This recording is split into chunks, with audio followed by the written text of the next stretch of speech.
Sissy's Taco Bar Pop-Up is back with more hours and more days. Check them out at their new pop-up location at The Woodlawn, located 1200 East 79th Street. Sissy's Taco Bar offers authentic street tacos infused with international soul. Now every Tuesday, Thursday, Friday, and Saturday at The Woodlawn from 12 p.m. to 7 p.m. New vegan tacos have been added to the menu too. Visit SissyTacoBar.com for more info. My name is Cassandra J. Matz, current Village of Olympia Fields trustee and your candidate for Village President of Olympia Fields. I've been a resident of Olympia Fields for 28 years. I believe in building strategic partnerships, establishing governance boundaries, and have and will continue to dedicate my life's work as a respected and credible voice when it comes to decision making. Olympia Fields has always been a community of familiarity and comfort, and I want to make sure the village stays that way. On Tuesday, April 6th, vote Cassandra J. Matz for your Olympia Fields Village President. Paid for by Citizens for Cassandra J. Matz.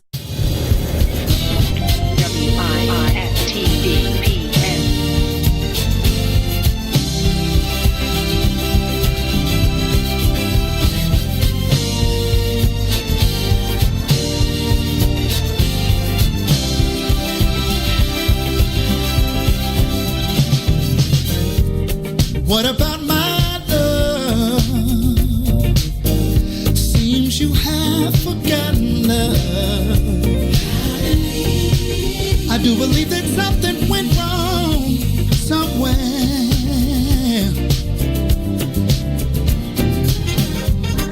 What about my feelings?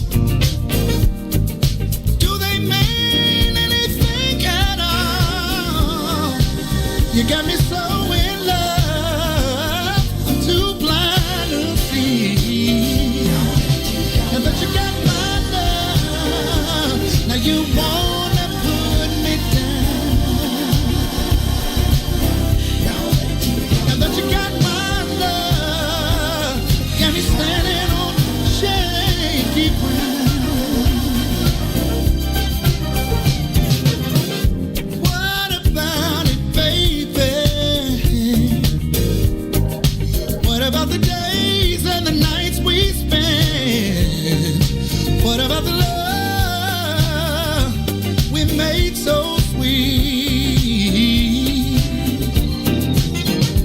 Are you sure you wanna live? Think it over, baby. 'Cause girl, I believe, I think you just might wanna change your mind. But you got my love, you don't even come around. Now that you got my love, got me standing on shaky ground.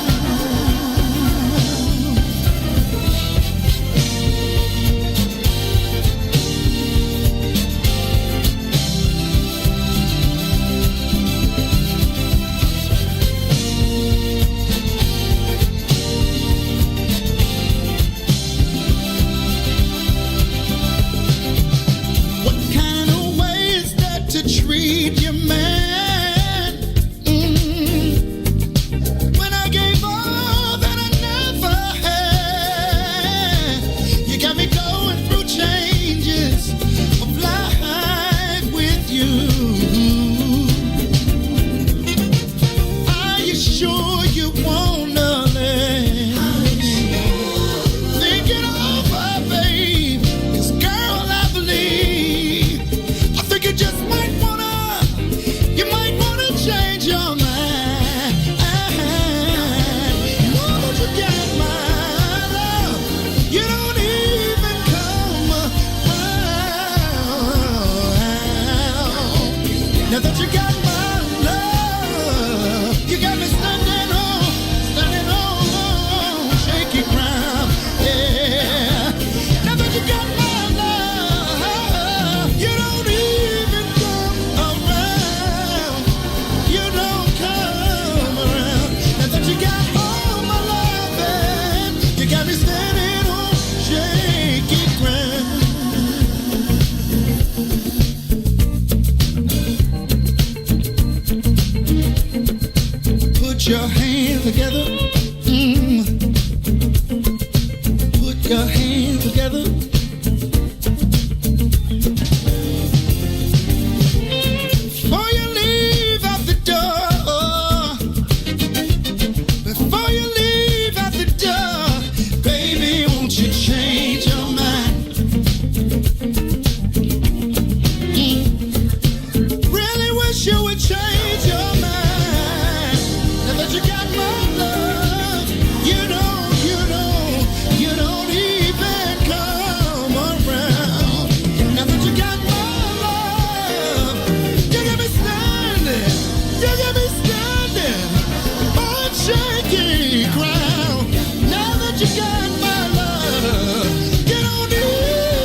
your hands together.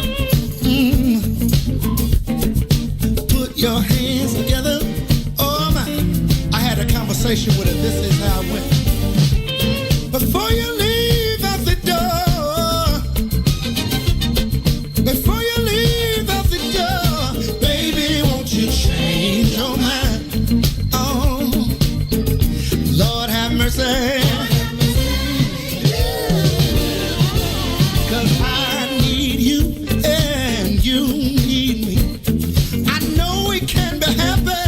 Just wait and see, baby, won't you change your mind? I'll do better if you change your mind. Now that you got my love, you don't even come around. Now that you got my love, got me standing on, shaking. You got my love, you don't even come around. Now that you got my love, you got me standing on shaky ground.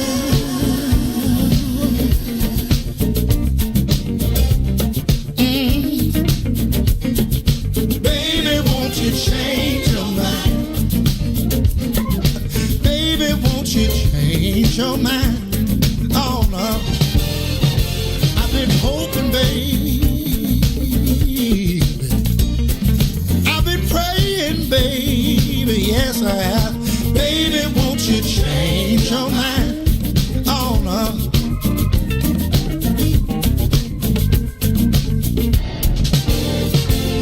I've been hoping, baby. Yeah.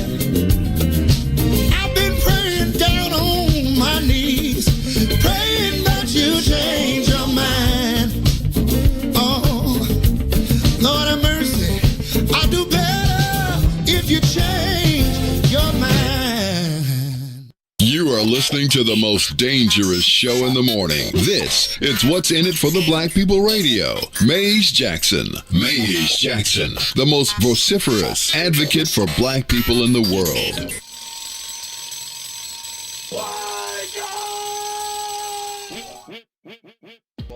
For Ruthie Moore, for Todd, Stroger, I am the host of the Maze Jackson Show, asking every single day, what's in it for the black people?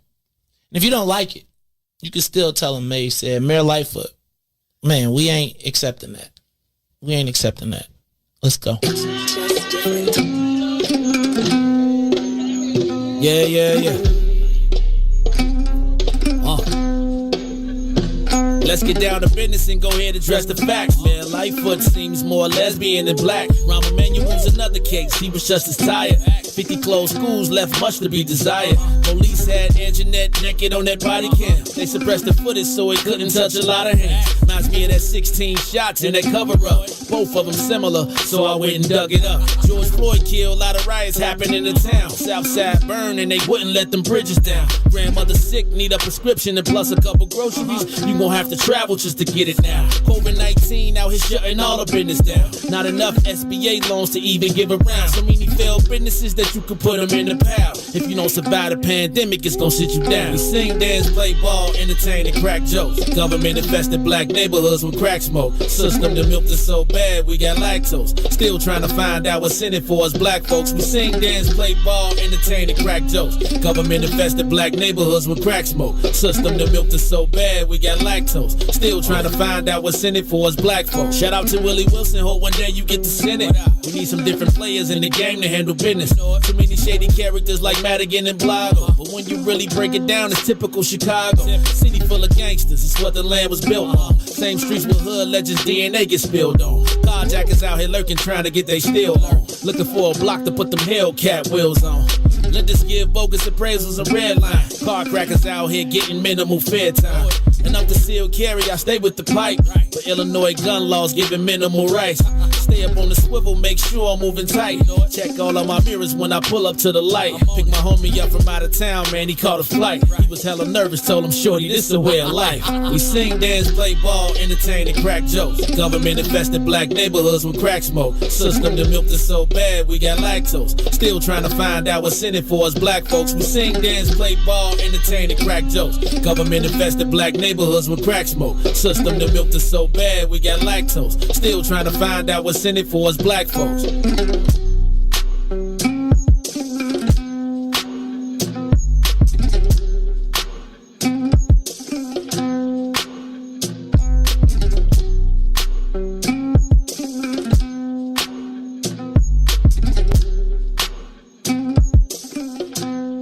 Wake up, Chicago! Wake up, world! This is the Maze Jackson Show. I'm your host, Maze Jackson. Got my co-host, barely, Todd Stroger, sliding into the building. Todd, what's up, man? How you feeling this morning? Good morning, Maze. I feel like a three-toed sloth. Pardon? Too much activity in the weekend. I've been tired for like the last 4 days. Oh, so essentially you're saying you're getting old. Are you working hard? How? Oh, so you spring clean this weekend? Off of my. No, we didn't. We Wait. You slacked on the spring cleaning. It's I was motivated. No, it didn't snow until Monday. That's true. We spent all our time. Well, not all our time, but most of our time with the Martins and the Pittmans. The Martins and the Pittmans. Tiffany's family's still here. Oh, so they still hanging out, making you work hard. So yeah, and staying up late. I try to stay close to the schedule I keep during the week, but the weekend they just kind of blew that to pieces. Okay. Oh, okay. So you're catching up with they had you staying up late? Yeah, leaving the house at 11. Leaving out at 11? Going out at 11? Oh God, no! Leaving their house at 11 to get to our house. Oh, after having a party. Todd, what? So let me just ask this question: like when y'all kick it, what does a kick it? What does a kick it with Todd and the Martins look like? Like, did y'all obviously because y'all not tossing up bottles, y'all not smoking. Well, everybody likes wine, but me. Oh, so they having a good time, and you're like everybody's giggling and kikiing, and you're like, well, I didn't get it. I got ginger ale. So can I tell you something though? I noticed. So 2 things. One, I don't miss drinking until I drink. Right? So honestly, I haven't really been drinking a lot. Mm-hmm. And so what I've come to recognize is that if I've got something that tastes really good, I can drink that while everybody else is drinking and still be good. Right? Yeah. Until I have that drink. And then I'm like, boy, this is good. Especially an ice cold beer or whatever. But I've been chilling on the beer because it be tickling my gout. And I'll be like, oh, really? Man, beer. One day I had a gout attack. But you're trying to drink the pain away. So I'm drinking and I'm just drinking Stella after Stella. And my foot is just going boo, boo, boo, boo, boo, boo, boo, boo. And I had no clue. At this time, I didn't really know what was going on. I didn't even know I had gout. So I was drinking my beer, trying to, because Stella always made me feel good. And what I found out was it was like putting a air pump of gout into your foot. Every beer you drink, it's so my foot, I'm walking around this festival, and by the end of the festival, I'm slapped, but I'm literally crawling because I can't move my right foot. I guess it's the yeast. Yeah, it's all that. It's the uric acid that comes with that. But anyway, Todd, I was just thinking, I always hate the guy that comes to the party that doesn't drink and then is looking at everybody else why are you guys drinking? You're not that guy, are you? No, you let everybody have a good time. I don't care what anybody else is doing as long as they're not messing with me. So when I was young, in college, I'd nurse a beer, but then people would be like, man, you stop babysitting. Yeah, they hate that. You still got the same beer. Yeah. Right. You know what? Beer is the hardest thing to get started with when you're drinking. You drink what was your first alcoholic drink? Mine was Everclear Kool-Aid. Jeez. Yeah, and it did not end well. Was a Smirnoff wine cooler? I was drinking. Right, man. Do you remember when I remember when I didn't have no game and I never had a drink, I used to always be like, why don't you come over and let's have a couple wine coolers? Bartles and James at that. Yeah, Remember Bartles and James? Yes. Those guys were hilarious. They were almost like the Where's the Beef lady? Yes. Where's the beef? Where's the remember whenever you couldn't go anywhere without people saying, Where's the beef? Oh, that was. I'm like, if you don't. All right, anyway, I don't even know how we got there. So, look, this is the Maze Jackson Show. I'm Maze Jackson. That's Todd Stroger. Ruthie Moore is not here still conquering the jungles. She's probably somewhere in a super spy mission in, like, Germany. Right? I could see her, like being Carrie in, dang, now I can't think of Homeland. Oh, like the black Carrie in Homeland. Yeah, she could be that, too. All right, Sonia Escobar, how you feeling this morning? What's up, guys? You look at you repping for the hood. I see everybody. You see Sonia on the camera. She is repping for the boys in the hood. And then I wore a t-shirt to match. Did you? You know what I think I'm about to do? Unconsciously. It's funny. I'm about to run through my Todd, you psyched us out, so I thought we were gonna have like a spring cleaning conversation. I did half. I didn't even do half. I did a quarter. I put away a lot of winter stuff. I gave away a lot of stuff. Shout out to my girl Avis Hurd, who has her cooking class. So she has a cooking class for kids, for young boys, and so I basically essentially cleaned out my closet. Well, started cleaning out my closet and started purging, and essentially I wound up with 10 bags of clothes. That's a lot of bags. That we dropped off to Tamiko Holt. And it was funny because it was like Tamiko was like, she's like, just drop it off at this location. So, I'm thinking it's going to be a store. And it's like, no, it's actually a house that she was going to take it and deliver it, right? So, Todd, I got these 10 bags of clothes. And then she says, call this number when you get there and my baby will come down. And it turns out she's on the 3rd floor. And I'm looking like... All black people are on the 3rd floor. Right. Like, they don't... That is true. And I'm looking like, I hope I don't have to carry 10 bags up to the 3rd floor. And her daughter is looking at me like, she's thinking this one bag is 10. And she looking at me like, for real? Right. And then, good thing Tamiko said, put them in the truck. So I loaded the truck. But, the baby was looking like, my mama got me over here doing this. I do not want to be here on a Saturday. And then this food came with 10 bags of clothes. Yes. I was like, don't you worry. I got it. And I put them all in the car. But it was funny because I was trying to be able to match you and say, hey, I donated clothes. We did spring cleaning, but we gave away so many clothes. I'm so excited about it because it's like, it just means that I have less room for the clothes that I still don't have anywhere to put. But it was great because I cleaned out. Like, it was great to see my living room. I got rid of all the Christmas stuff. Carrie be like, if you don't get rid of stuff, I'll be like, but I like the boxes. It's something about feeling like the boxes are still there. And I'm like, still have a lot of boxes. I can use that. But I broke every single box down, put it in the recycle bin. All of them broken down. It was beautiful. And then my neighbors came in and just threw their full box. Didn't break none of their boxes down. So now I can't put anything else in there until. Oh, you have like a unit recycling bin? Yeah, we got our own, like every unit, unit. Yeah, every 2 units shares a recycling. We all have our own thing. And it's like, I hate when they have like, he be coming in on the weekends, dumping his garbage for the week and then bouncing. Mm-hmm. I'd be like, dude, you filled up the garbage cans for the week already?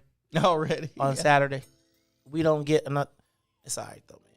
It's all good. Well, you know what? I learned the beauty of not having a lot of clutter when I visited Luis Gutierrez. Because, he and his wife would build a new house like every 2 years. So they literally had nothing because they were always moving. You know what? I'm going to tell you what. I think one of the things we didn't learn, Carrie and I didn't learn when we moved, is that you're supposed to purge. Like, yes. We put everything that left, everything we had came with us the next time. And so it's like every time we go, it's like instead of saying, leave that, it's like somebody can always figure out what to do. Can I ask y'all a question? What do y'all do with like y'all super good boxes? We have some boxes. Like, some boxes where you be like, I just don't want to throw this one away. Like, I got some slippers for my was that for my birthday? I think I got slippers for my birthday. But the box and the bags that they came in, I was like, I just can't throw these away. And then I got for my birthday, I got a box. Anyway, We'll talk about it because I just can't throw anything away. Let's do this. Let's get the soul plane up to 60,000 feet. We are up and away. Let's hit some of these headlines before we get to our social media question of the day because I think this one's going to be a good one. All right, y'all. Another police officer shot. Second police officer shot. This one on Stony Island. You think it was targeted or do you think it was... do you think there's targeting or you think it's just random acts? I think the one at the police station wasn't random. This one could have been. Yeah, this one probably was some kind of random act. Maybe they haven't let any details out yet, but That sounds like it could be somebody's wife involved. Let me stop though. yeah. I'm gonna stop. Did you see the governor is now planning to reopen the state? Says it's gonna open in phases, but Todd, we are soon to be Texas, Illinois. Texanoy. I don't know how you do it, but it seems like it's like I think it's going to be slower than that though. like. And Dr. Ezike said she was going. She said y'all do all y'all want to, but y'all still wearing some masks around this month. Shout out to President Carrie K. Steele. Gave the plug to Dr. Ezike. I seen them two on TV yesterday or somewhere. Carrie giving awards to Dr. Ezike. I was like, oh, I ain't gonna even say it because I had a joke, but. I can't. I'll be in trouble for real, so I'm gonna let that be. But shout out to Dr. Ezike. Shout out to Madam President Carrie K. Steele at the Metropolitan Water Reclamation District and my house. Okay. General Iron's permit has been held up in spite of the hunger strike. Man, I think hunger strike is probably the last thing y'all could do, cause all you gotta do is walk past me with a chicken sandwich. And I'm done. I'll be like, oh, Lord. Todd, by the way, did I tell you I made the best chicken sandwich, double chicken sandwich combo for Sunday night dinner? So I was trying to make a simple Sunday night dinner, and I decided that I was going to make Carrie and I chicken sandwiches. Now, I got to tell you the funniest thing. So I'm making these chicken sandwiches, and Carrie is like, as the world is coming back, she is like super all about like eating healthy and salads and whatever. That's what Janine's doing for Lent. So I make this fried.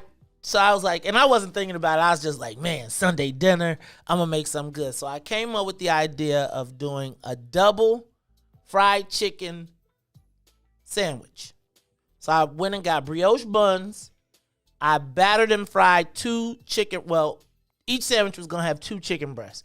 One would be honey garlic spicy patty with a Rufus T hot barbecue.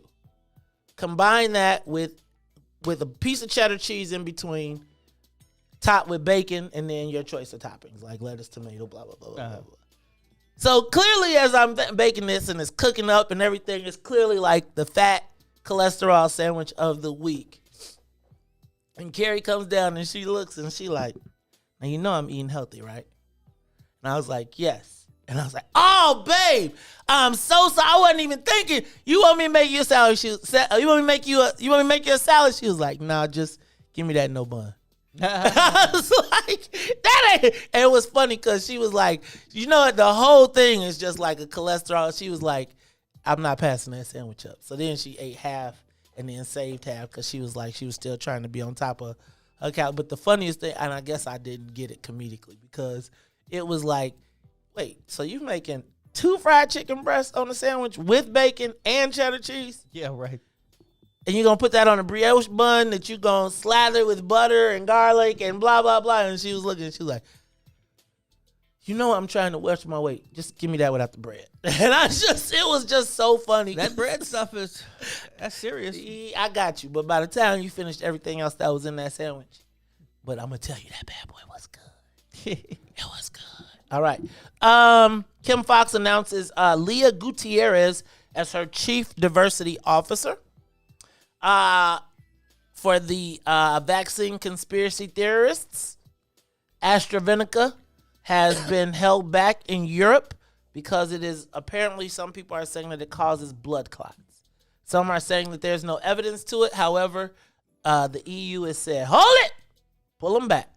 Yeah, after 700,000 people testing yet to find out. 700,000 people got it already, and they like, hold it.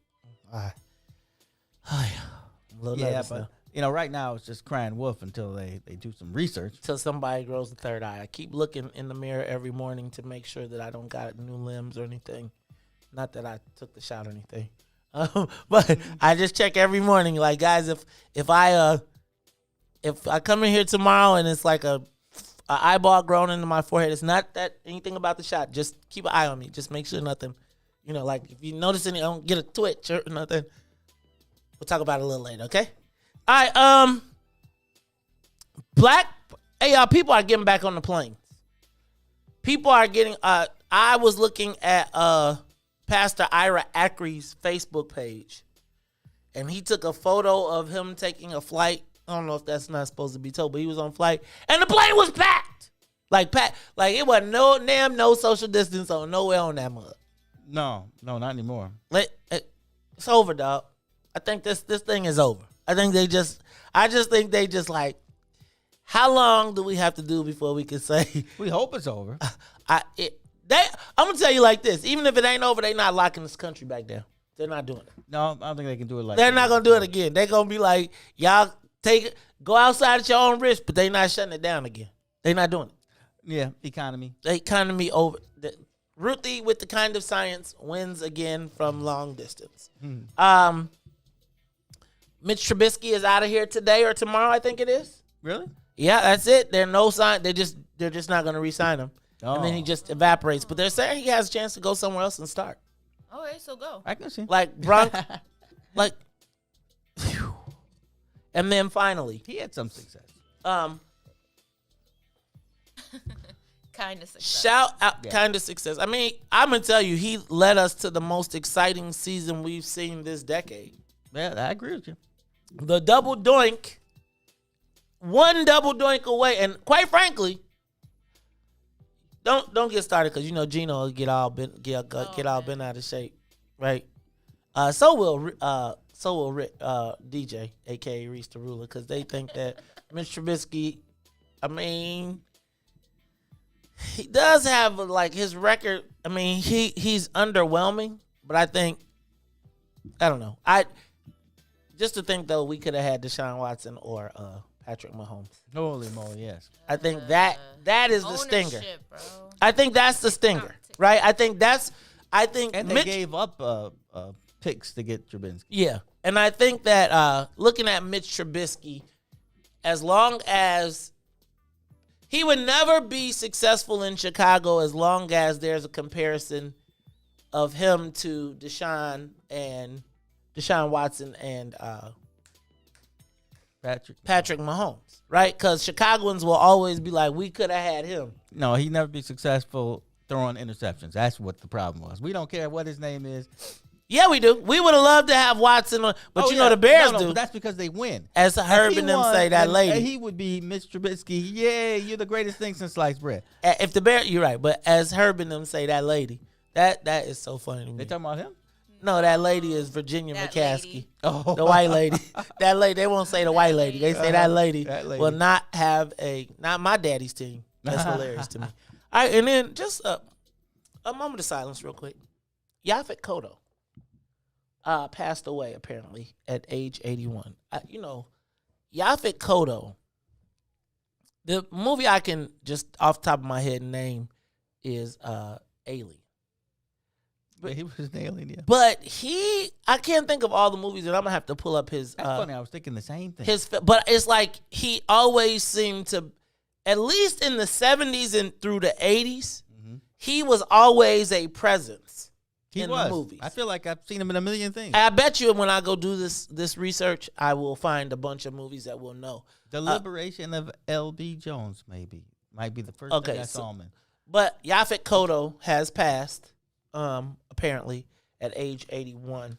I think we're about to come through one of those streaks where it's like all of those people that we knew in the 80s that were 70s who were young and primers are now probably coming upon their time, their clocks.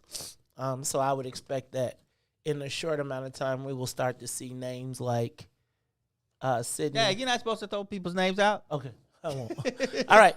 Well, rest in peace, and thank you for your contribution to arts in our community, Yaphet Kotto.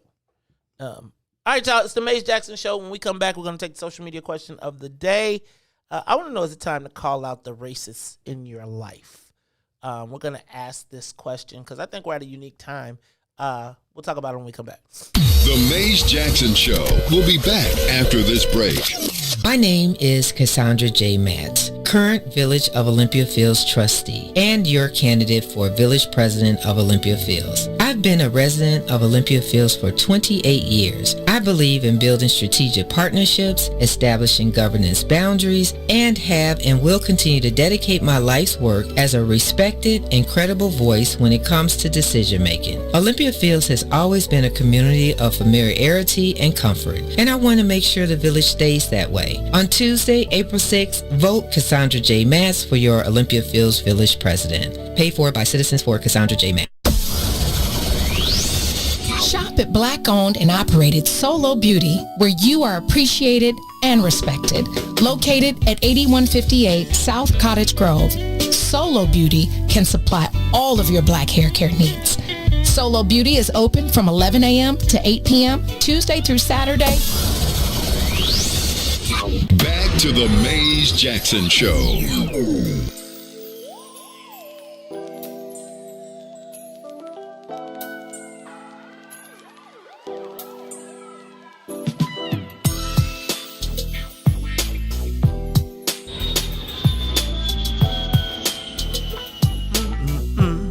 You are listening to the Maze Jackson Show. I'm your host, Maze Jackson. Got my co-host, Todd Stroger. No Ruthie Moore. Tomorrow, Miko Monroe will be sitting in with us. 6 to 9, we're going to see if she can make it. See if she got what it takes to be here early in the mountain. I think so. We'll see. Everybody want to be a star. At 5 o'clock. Till 5 to that alarm ring. This is the Maze Jackson Show. Check this out. Shout out to my girl, Dawn. Book of Dawn Millhouse. Shout out to Dawn. She wasn't here yesterday. She'll be here today. Shout out to Lil Ron. Hey, Lil Ron, did y'all notice Lil Ron gave himself an extra promotion? He doubled up on his promotions. So I told him he was the manager of board operations. He made himself the program director too. I was like, hold on, cuz. Slow down. Slow down. I mean, he doing it. Slow down. Hold on. You ain't that. You ain't too far gone. This still a business. You ain't too far gone to see that yet. Then shout out to, what's today? Tuesday? So we got Minding Our Black-Owned Business today with Auntie Neil in the building. Shout out to, then we got today, Tuesday. The greener side of things? Oh, we got to eat some green things. The greener side of things. And then we close this bad boy out with I said what I said is Wizzians. All right, y'all. So it's time for the social media question of the day. It's time for the social media question of the day. Hey, I already said that. He said that. I said that. You said that. So, Todd. Yes, sir. I was thinking about What you think about? the story. Okay, so first of all, Mark Giangreco got whacked. Out of here. Mark Giangreco got whacked because of comments that he made to Cheryl Burton. He gone. No. I put At the third, this was the icing on the cake. But Yes. Cheryl Burton was like, "I'm not having it no more," and she said, "This is it." He was Like, disrespectful. I'm not debating that. I'm not debating it at all. Not debating it at all. Then apparently, I don't know if you. What's not the View? What's the show with The talk. The real. talk. Okay, the real. What the I talk? watched The none real. of The them. real. The talk. One of them things, One of yeah. the ones. Which one got Sharon Osbourne on it? Ugh. The CBS one. Okay, so Sharon Osbourne with Let's Move The as she was talk. the one with Cheryl Underwood and Holly Robinson Pete. Oh, she needs to go back to her country. Sharon. Okay, so check this out. Check this out. Sharon Osbourne, who is from England but has come to fame as the wife of Ozzy Osbourne, has a talk show. And it's that, that everybody got these talk shows with all the women, right? And everybody's supposed like The View. Everybody did their own version of The View. But she runs the show. But she is the boss of the show. And so, after the Meghan Markle controversy, British actor Piers Morgan got on Good Morning Britain and talked about the fact that he was probably some way responsible for Meghan Markle and Prince Harry. They had gone out on a date, apparently, and then she left the date with him and then jumped in a cab and went to go have a date with Prince Harry, and she never called him again. He was like, I was the worst date in the world. And she's like, I got to get away from here. Whatever it was, first of all, he kissed and told. Business. I mean, he put that out there because he was trying to add to his relevance, but apparently there's been some backlash around it. Oh, no, there was a brother who's his guest host, and he was like, wait a minute. I can't let you get away with this. And he kind of slapped him back. And did he walk off at that time? Yeah, Who did? Piers? Yeah, he walked off. I gotta go check that out. See, I didn't see that. I was just reading the story because I was reading the story because Sharon Osbourne apparently offended the black co-host, not Holly Robinson Pete, Cheryl Underwood. And apparently the show is now on hiatus for a few days until they can get it under control. Jeez, that's a heck of a what you call it? Offense. Yeah, so, and then I was thinking about the Cheryl Underwood, and then I was just thinking the audio of him walking off. Oh, play it.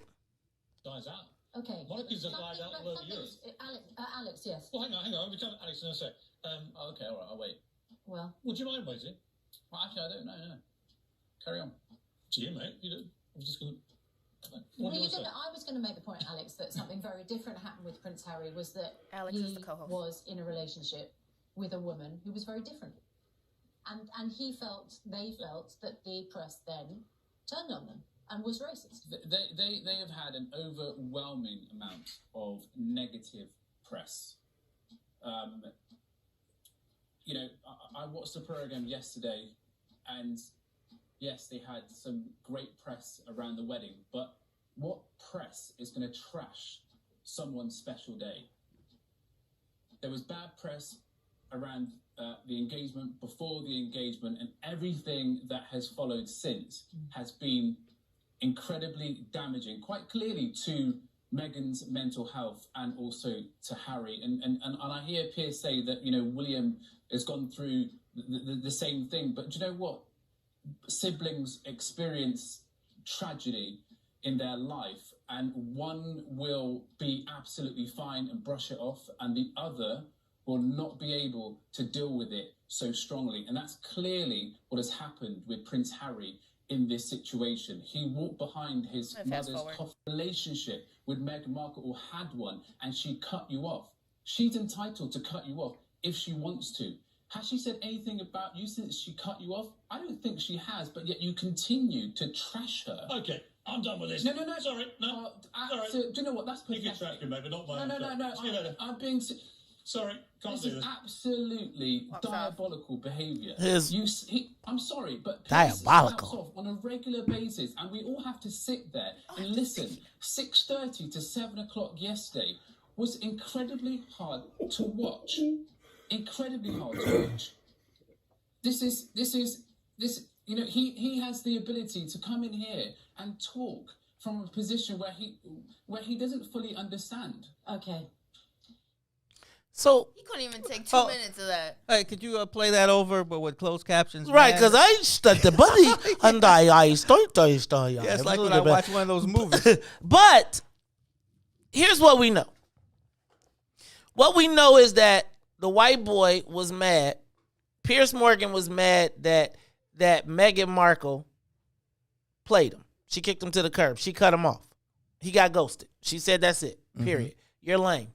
She was probably climbing, and she said, oh, I'm getting off this ladder, and I'm on to the next ladder. And both of y'all was using each other. So I'm going to let that be. I'm going to let that ride. But I thought what was interesting we talked about the Piers Morgan piece, but it was Sharon Osbourne's response in defending Piers Morgan, right? What happened to believe all women? Believe all white women, right?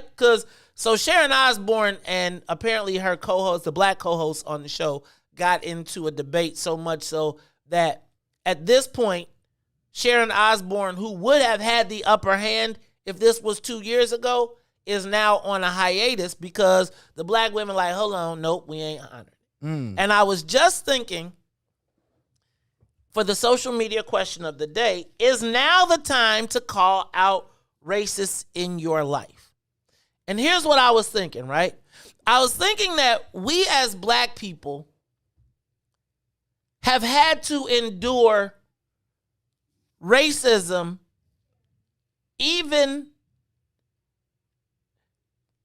we as black people have had to endure racism even when white people think they're doing right.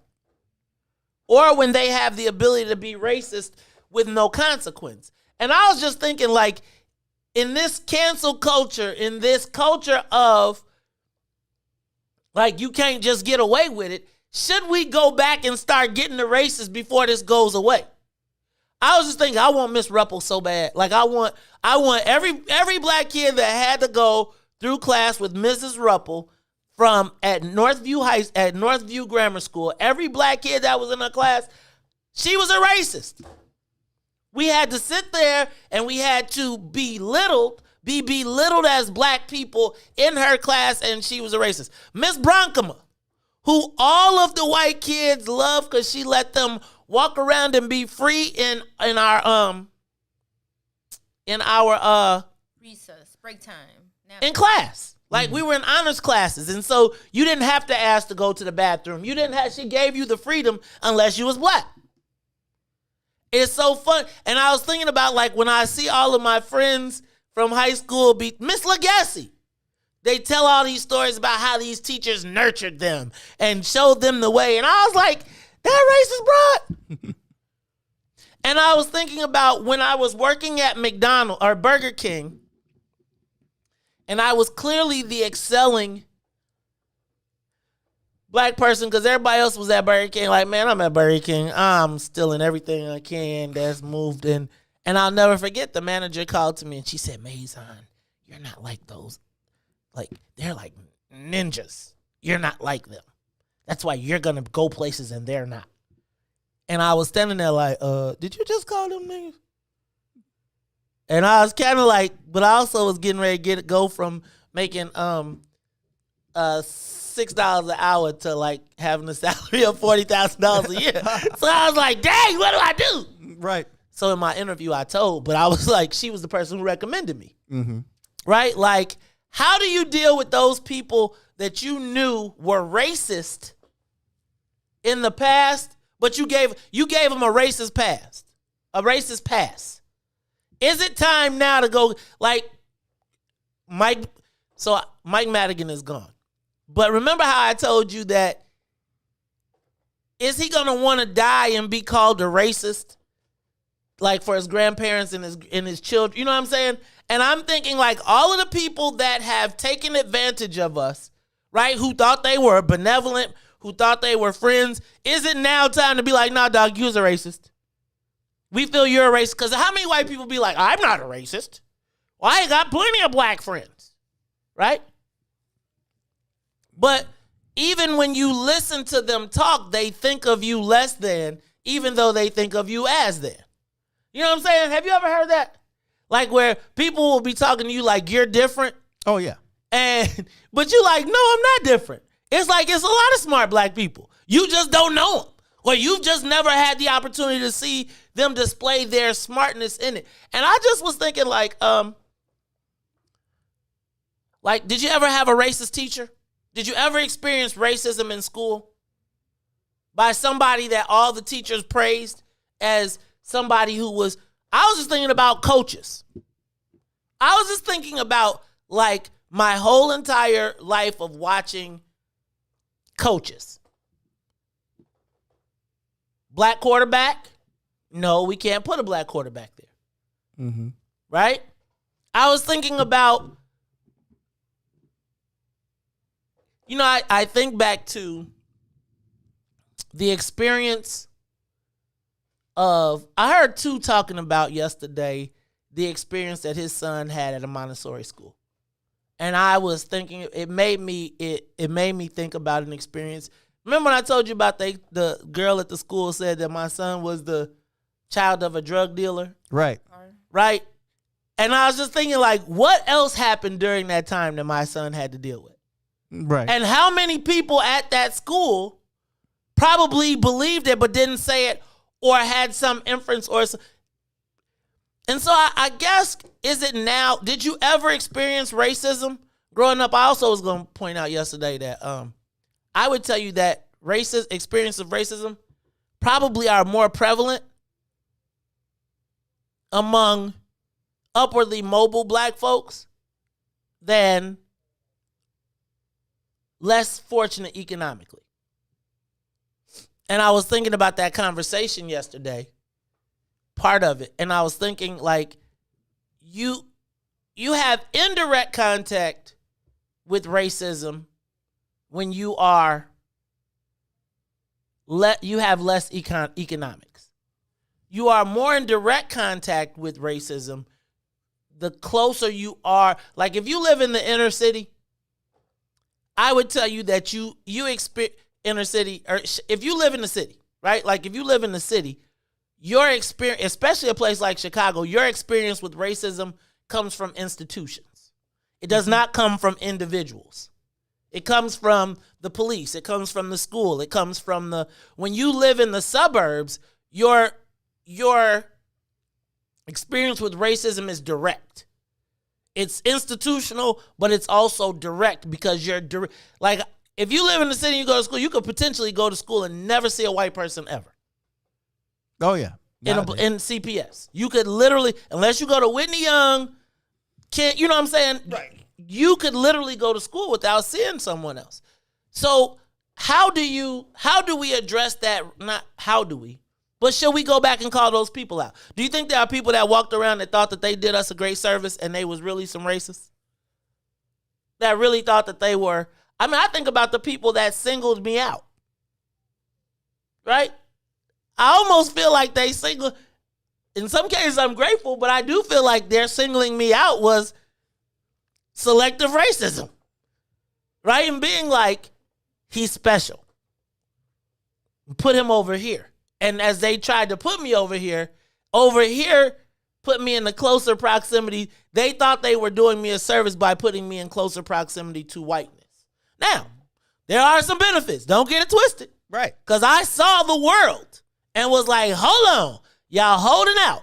And that's kind of where my problem came.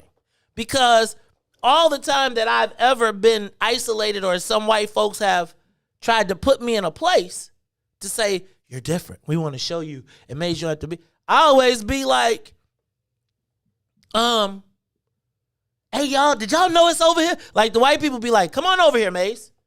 Let us show you this. And then next thing I leave out and be like, hey, y'all, did y'all know they be over there kicking it?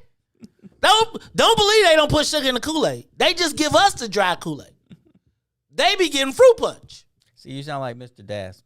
Who's Mr. Das? Mr. Das lives somewhere like 84th around the Dan Ryan. Mm-hmm. But Mr. Das was from Louisiana, and he was pert near looked white. Pert near? Pert near.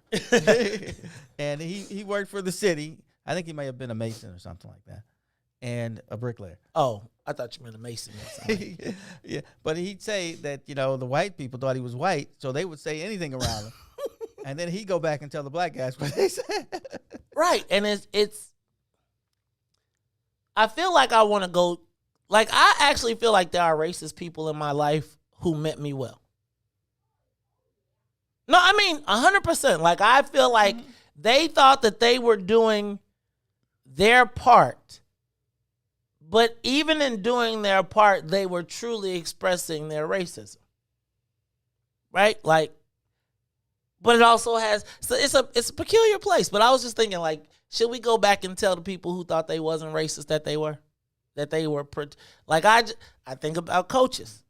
I think about so many people in my life who, if I didn't have the special little something that they saw, would discard me. The people that were willing to pull me in and kick other people to the curb, other black folks to the curb, like even at school. Remember when I told you about how I got to make the shakes, the milkshakes? Do you remember me telling the story? Like, I do remember that. I got singled out because I was, so basically they wanted a black kid, but they went to the honors class and they picked me out of the honors class to be the black kid that made the shakes. Now, none of the white kids wanted to work in the lunchroom because they was like, I'm not working in the cafeteria, in spite of the perks that he had. Right. But they was like, oh, there's no way in the world that I will give up 10 minutes of my lunchtime to be making shakes and be a servant. But I'll use that 10 minutes to become the king of the lunchroom. I saw that on Community. We What? had a whole episode about that. What? It was like a chicken sandwich. And then one of the people who was, have you ever seen Community? I think we tried to start watching it. It's like a community college show. Yes. And there's like all these weirdos in the class. Right. Okay. Well, one of them becomes the one of the chefs in the cafeteria, and there's only so many chicken sandwiches a day. So he becomes the king of the chicken sandwiches, and everybody's like bowing down to him. That was you. Yeah, it was. It was. It really, but again, it was funny because it was like a racist opportunity, right? That I turned into power, but it was a racist. They said we need someone to work in the cafeteria. They came to the classroom and they said, this is the class that we're going to pick the person from because you guys are the honors and challenge students. And they came in and they said, now who will work in the cafeteria? Who can we get out of this class? Who can we trust to work in the cafeteria? There's a lot of responsibility. And the teacher said, you, Meghan. Like, now maybe that was because you were Alex P. Keaton. No, I was still in the top 3 in my class. But she saw Brian Denon as the engineer. Right? She saw he's going to be a space engineer, which he actually was. He actually, I mean, I was like, well, damn. You're like, well, maybe she was right. Right? Then there was Julie Sakalis. I was smarter than Julie. And then there was me, right, in the top 3 in this class. And of the top 3, they said, you will go work in the cafeteria. Now, she saw you as the manager of McDonald's. Which, labor. But Yeah, labor. again, that opportunity, Miss Baldwin thought she was doing me a solid, which she was, but her mentality for doing me a solid was, out of all the people that's going to the kitchen, he is. It wasn't like it was like it was a reward, but she didn't necessarily see it as a reward like that. Right. She was like, my kids are not, I can't have my kids. Making shakes. Now, that allowed me to dominate where I was kind of marginalized in the challenge room. It spread my influence across the whole class because now everybody that bought lunch that was a la carte had to see me. And the shake, and I knew the chocolate shake people, the vanilla shake people, and God help you if we had strawberry or green shakes. Right? So I just think about, though, Miss Baldwin thought she was blessing me even though she was putting me in, like, Maze, you could be the best. Right. You could be, like I always said, when you watch TV and our kids see, like us on TV, they see the black man, they see the black guy, the white guy is the president of the company, and they see the black dude as his head of security. Right? And we say we could be the head of security where the white kid be like, I could be. And I think about how many people limited us. I just think even in challenge, I was limited. Even as an identified black, and I was just asking, like, I just feel like there's a lot of people around here that pat themselves on the back and don't realize that they could fit in that box. And I was just thinking, like, should we be calling these people out now while getting is good? And I don't know if a black man could call a white dude out or a white woman out for racism. I think it only can be black women, right? Because black men, they be like, man, if you don't get your butt up out of here. It is tough right now for that. For who? To call somebody a racist. It's almost like a backlash now. What do you mean? They're like, oh, you're always pulling the race card. Well, they always did that. But I think right now corporations are hypersensitive to it. And I think we got to get it in while it's good. So I just think we should make a list of all the white people that are racist that need to get it. Like, think about them people at your job who pulled all the racist make the little racist statements and all the stuff. And imagine, could you call them out right now? Y'all got them people at the job? Them little people that's, they say that stuff. Now, I will say that being the devil's advocate, that there are times when I thought that since we knew racism was so prevalent, that a lot of people would bring the worst parts of our neighborhood with them just because they were kind of like getting back. Well, I do. I think that whenever we have an opportunity to have the upper hand, I think that we try to use it. And I think that's part of oftentimes why you see black folks be willing to fight or be like, man, I kick your butt, because we don't really have the levers to exercise our power. And so it often comes out in physicality or curse you out, because I don't have the ability to every day make you go and sign in at Sunnyside.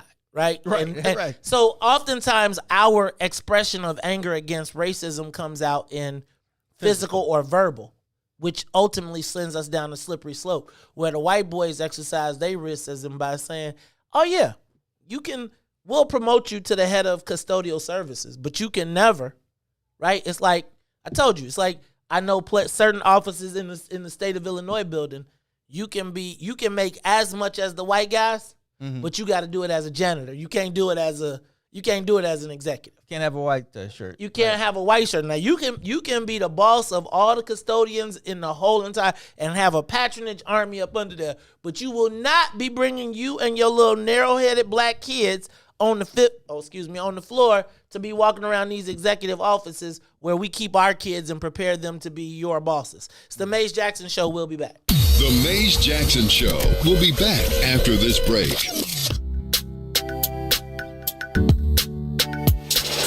Sissy's Taco Bar Pop-Up is back with more hours and more days. Check them out at their new pop-up location at the Woodlawn, located 1200 East 79th Street. Sissy's Taco Bar offers authentic street tacos infused with international soul. Now every Tuesday, Thursday, Friday, and Saturday at the Woodlawn from 12 p.m. to 7 p.m. New vegan tacos have been added to the menu too. Visit sissytacobar.com for more info.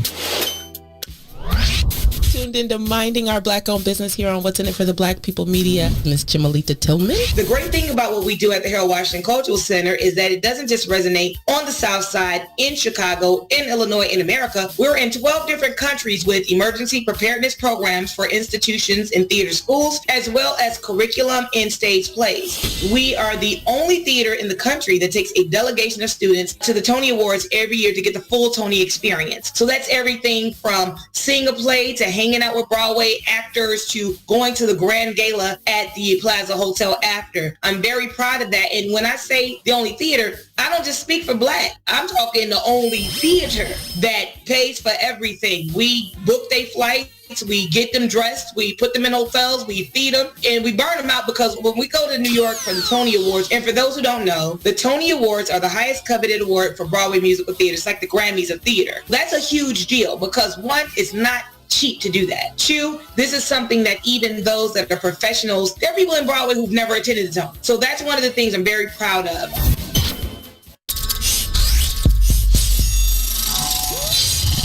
What's up, everybody? Welcome to the green side of things. It's your man, Sadiq. And Cassiopeia. And we need you to like, comment, and share that thing every Tuesday and Thursday from 1 to 3 p.m. on What's in It for the Black People Media.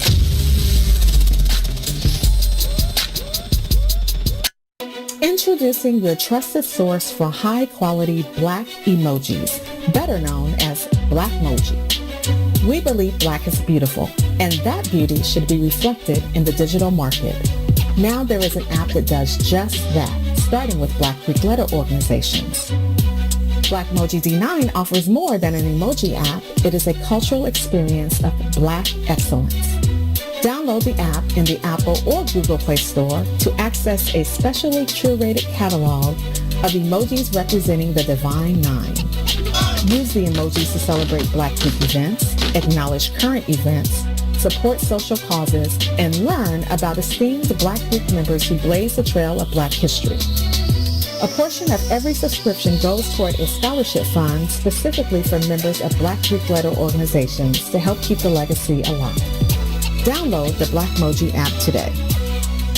The Chicago Legal Network is the collaboration of attorneys that concentrate in many areas of the law most needed in Chicago neighborhoods. The CLN lawyers focus on personal injury, criminal defense, and other issues. The CLN lawyers all average over 20 years of legal experience and are dedicated to helping the Chicago community. The Chicago Legal Network is committed to developing black lawyers through mentorship and co-representation. So if you were injured in a car accident, slip and fall, or injured on the job, or you need assistance with criminal defense, including driving violations and DUI, check out chicagolegalnetwork.com for more information or call 773-912-3545. 773-912-3545. You're listening to I Said What I Said with Toussaint Warner and Herb Howard. We have a very, very special guest, man, joining us on today's show. Walter Beach, he's my godfather and one of two of the dopest black men I've met in my entire life. This is how I always introduce myself. I'm black in attitude, I'm black in behavior, I'm black in belief and thought, and I'm African in spirit. I accept and acknowledge the fact of my African self being intuitively and have developed the cognitive strength to function as a black man in America. As an African black man, my hypocrisy manifests as silent rage. I must decide what my relationship to racism will be. Only I can say when and where I enter my manhood with quiet, undisputed dignity, without violence or special patronage, asking no quarters and giving no quarters. When and where I enter, I take with me my people. That's what the sovereignty that Toussaint was talking about means to me. I'm a sovereign human being. And like he was talking about in that point that we made in Amistad when we was talking about, all of our species demands to be free. They may not have the power to prevent it, but they just demands it. And that's what they do. That's what the struggle is about.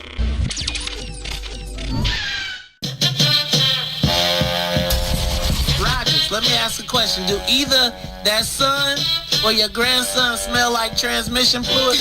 We trying to find Ruthie a husband. You funny niggas. Trying to find Ruthie a husband? We trying to find Ruthie a husband. You heard that good, let me ask you, Rogers, what does Ruthie need to do to find her husband? I listen to her little voice. I like that little passion voice she got. Hey, she say... I know you kind of small, ain't you? Ruth, she said you got a pension? Huh? She said you got a pension? Look here, I'm coming down to the... Where you on station located at? Where y'all located? We down here in Bronzeville. Look, this is what we gonna do. We gonna get you, we gonna do a love connection off the line. Rogers, I want to tell you, man, thank you so much for calling. You all downtown somewhere? Yeah, we downtown. Ruth, I'm gonna put y'all talking about matter of fact, I'm gonna get the address. I'm gonna come into y'all station one morning. We gonna have you come down. We gonna have you and Ruthie, and we gonna have you sit I'm an early bird anyway. Ruthie, you can be the grandmama, the great grandmama of over 110 children. I love big families. You know what I'm saying? 110.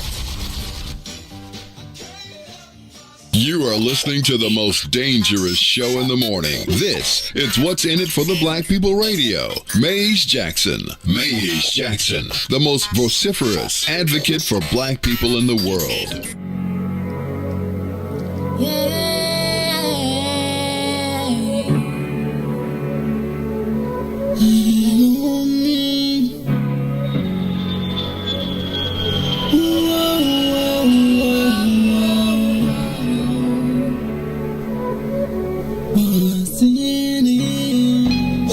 For the black people, cause economically we are not equal. Waking up to lies, can't doze no more. I told y'all, yeah, this is a dangerous show. Don't go to church if you ain't trying to help us. Don't even try to be around that can't protect us.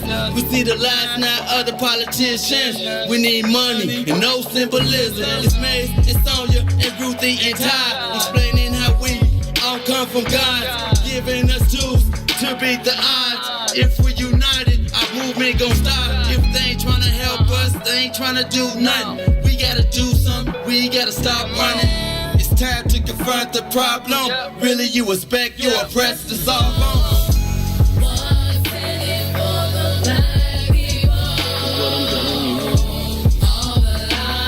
being heard before.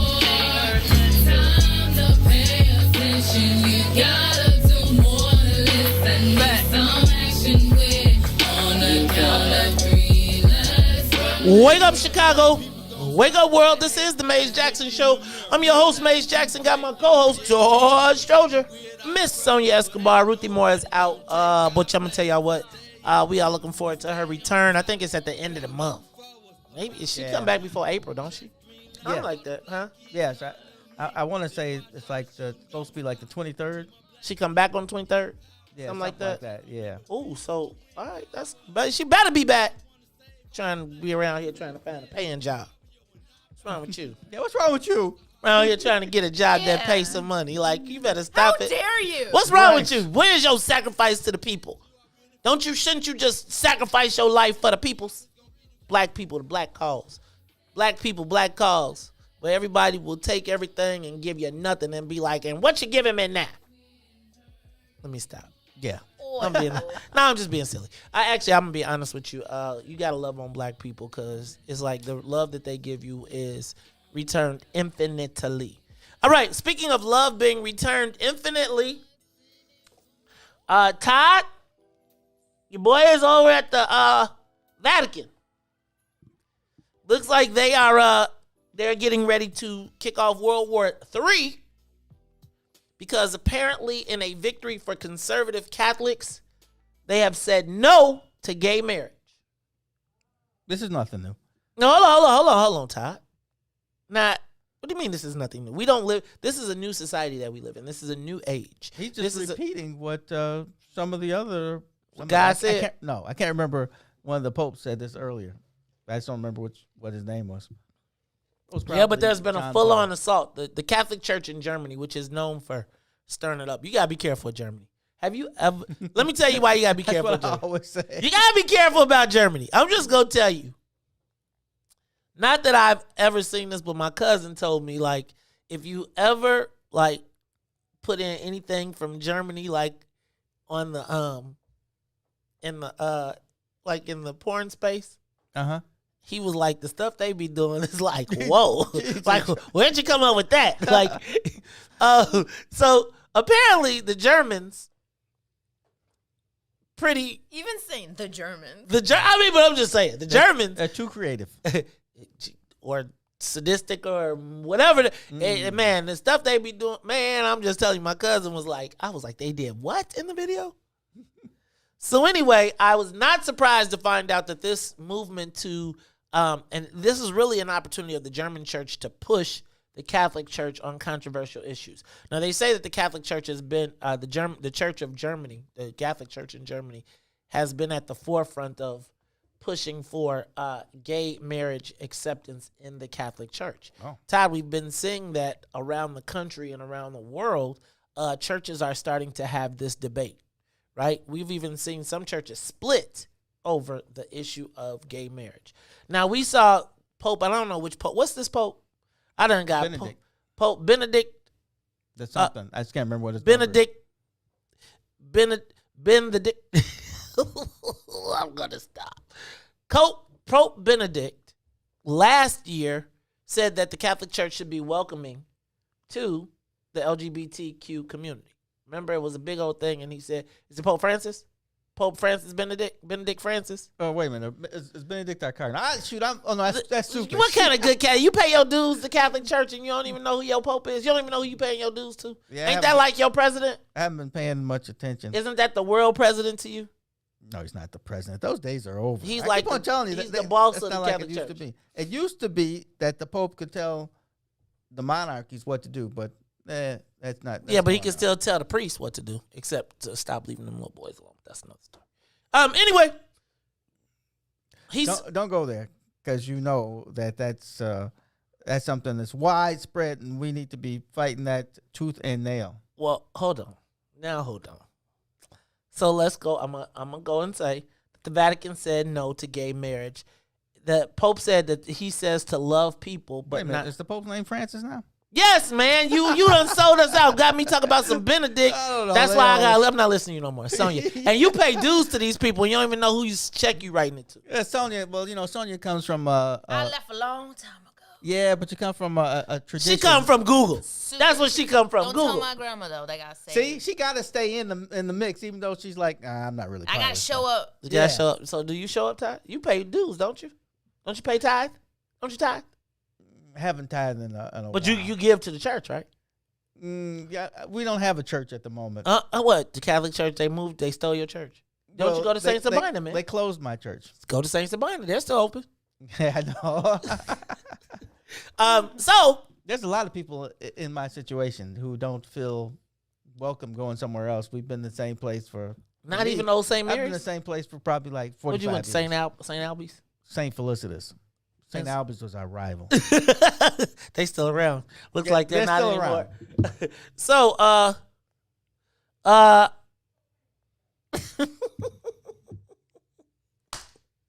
it's Pope Francis, man. You better start being good Catholics, man. You better listen to Jay. Shout out to my man around here. Man, Benedict walked out. Benedict was like, I'm out.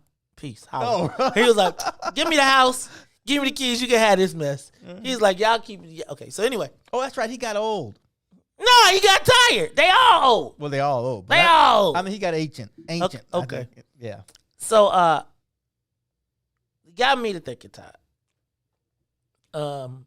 First of all, we cannot ignore the elephant in the room, right? And the elephant in the room is, it is sort of, do we call it ironic that the Catholic Church is banning gay marriage at the same time that they still are paying out these lawsuits, that we still cannot get to the bottom of the child sex scandals, priest scandals. They seem to keep coming up. They pay billions of dollars in settlements.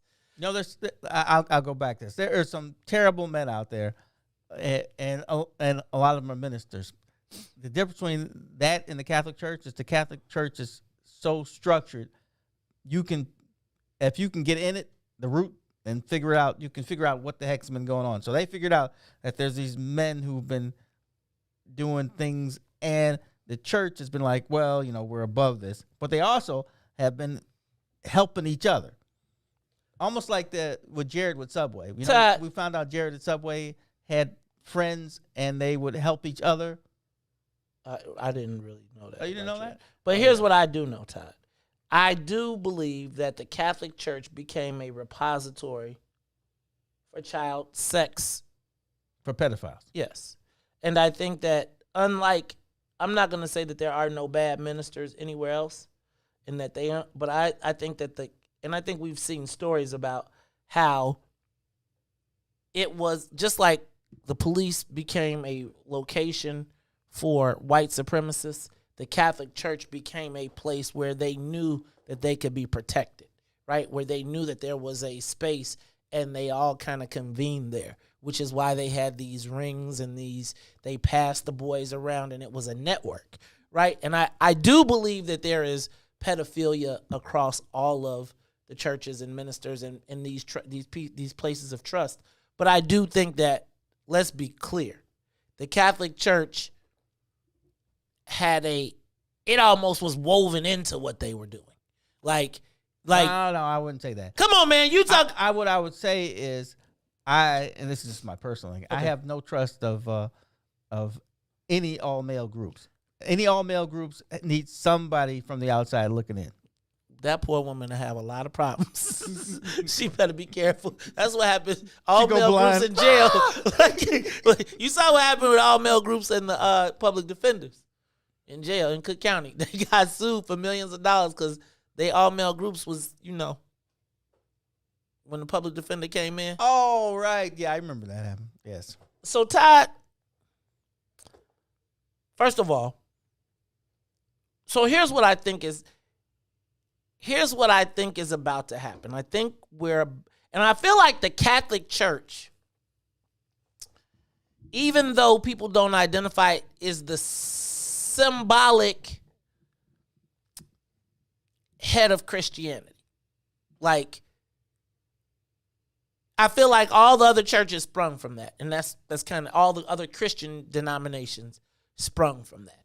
And even though there's Protestant and, the Protestants and the Martin Luther and all of everything in the Reformation. Well, I think actually the way the definition works, if you're not Catholic, you're a Protestant. If you're a Christian.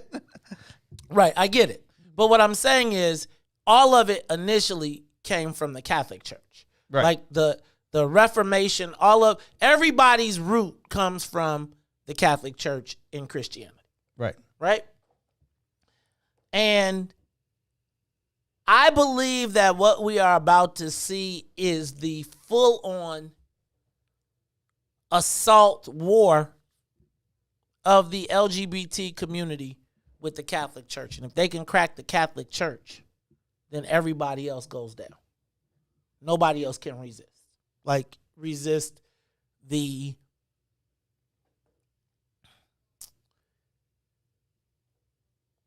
Do we have the right? Let me ask you this.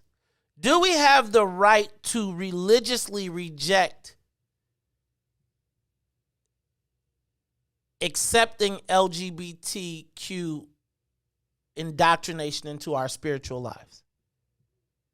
And I think what I am concerned about right now, and I don't want to say concerned about, but I think that we are at the precursor of, and I don't think people often think of it this way, but this to me is the precursor to going to war with Christianity as we know it. Now, I would tell you that based on how I grew up, I believe that people have the right to worship and believe regarding sexuality how they want to. And my belief leans towards a more traditional standpoint. And you see how I'm even couching this subject, because you know that is there a natural order? Right? And are you going to be forced to accept it? In your religious beliefs, can you say, no, we reject the concept of homosexuality? We don't reject because this is what they said essentially. You used to hear people say, love the sinner, not the sin. Hate the sin. And essentially, I've always been taught that this was a sin. Now, that doesn't bar you from going to heaven. That doesn't bar you from exclusion or participation, but it can't be condoned in the realm of the Christianity that I grew up in. You can pull out whatever Bible verse you want. You can say what Jesus said. And I feel like philosophically, people can find whatever they want to believe in the Bible with it. They'll say Jesus never spoke about homosexuality. Then they'll say, well, it says this, and a man should not lay with a man. All of this good stuff. Hey, isn't that, didn't black people take that and make it don't hate the player, hate the game? Leave it to Todd. So, Todd, do church doctrines have the right or ability to withstand the LGBT press? Remember yesterday we talked about the fact that there was a man who was funded for $44,000 to create 66 stories of black people, queer black people in Christianity. Mm-hmm. Does a person have the right to believe that? Does a person have the right to not believe in homosexuality? As in, so I feel like, can a church say no? We don't want that in our church. Yeah, remember that pastor? Right. But we're getting to a point now. Remember that pastor who put the guy out because he came in dressed as a woman? And he was like, oh, no, you're not doing that in my church. Yeah, I remember that. You're more than welcome to come to the church. We know you grew up here, but you are not coming in the church like that because you're not going to bring that in. Does a church have a right to reject? They have a dress code. That's really what you're talking about there, though. Yeah, but, I mean, think about now people mad at you if you have a dress code to go to the restaurant. Because, they've been throwing people out of churches forever, or especially women, for wearing dresses. Or they give you a blanket. They give you that long blanket to put on. They be like, oh, no. Oh, you can't wear no pants. But I'm asking you, let's take away the dress code. Pants. Everybody wears dresses. But take away the dress code. Literally. Does a church have the ability? Does a church have the ability to, who is that? Does the church have the ability to reject LGBTQ? Does the church have the ability to reject an LGBTQ doctrine imposed upon them? That's a good one. I mean, because can the church, can you be sued? So again, if the church is pressing right now, think about churches have split over this.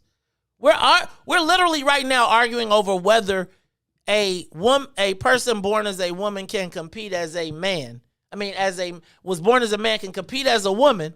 Man, and there's a fight. Split over everything. That's in the real world. So I'm saying if you can have that fight where it just seems common sense to me that a person that has male beats women in physically in general, and we can't even get that sorted out. No, don't repeat that. Forget it. I was going to say what, but no, keep going.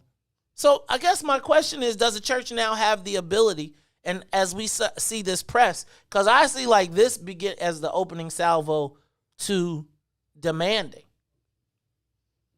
And does a church have the ability or the right to say no to gay marriage? Do you have the right personally, and particularly in the United States? Like, is that going to be discrimination? All I can say is as generations go, Yeah, but does Hans go to church every week? No, not anymore. That's my point.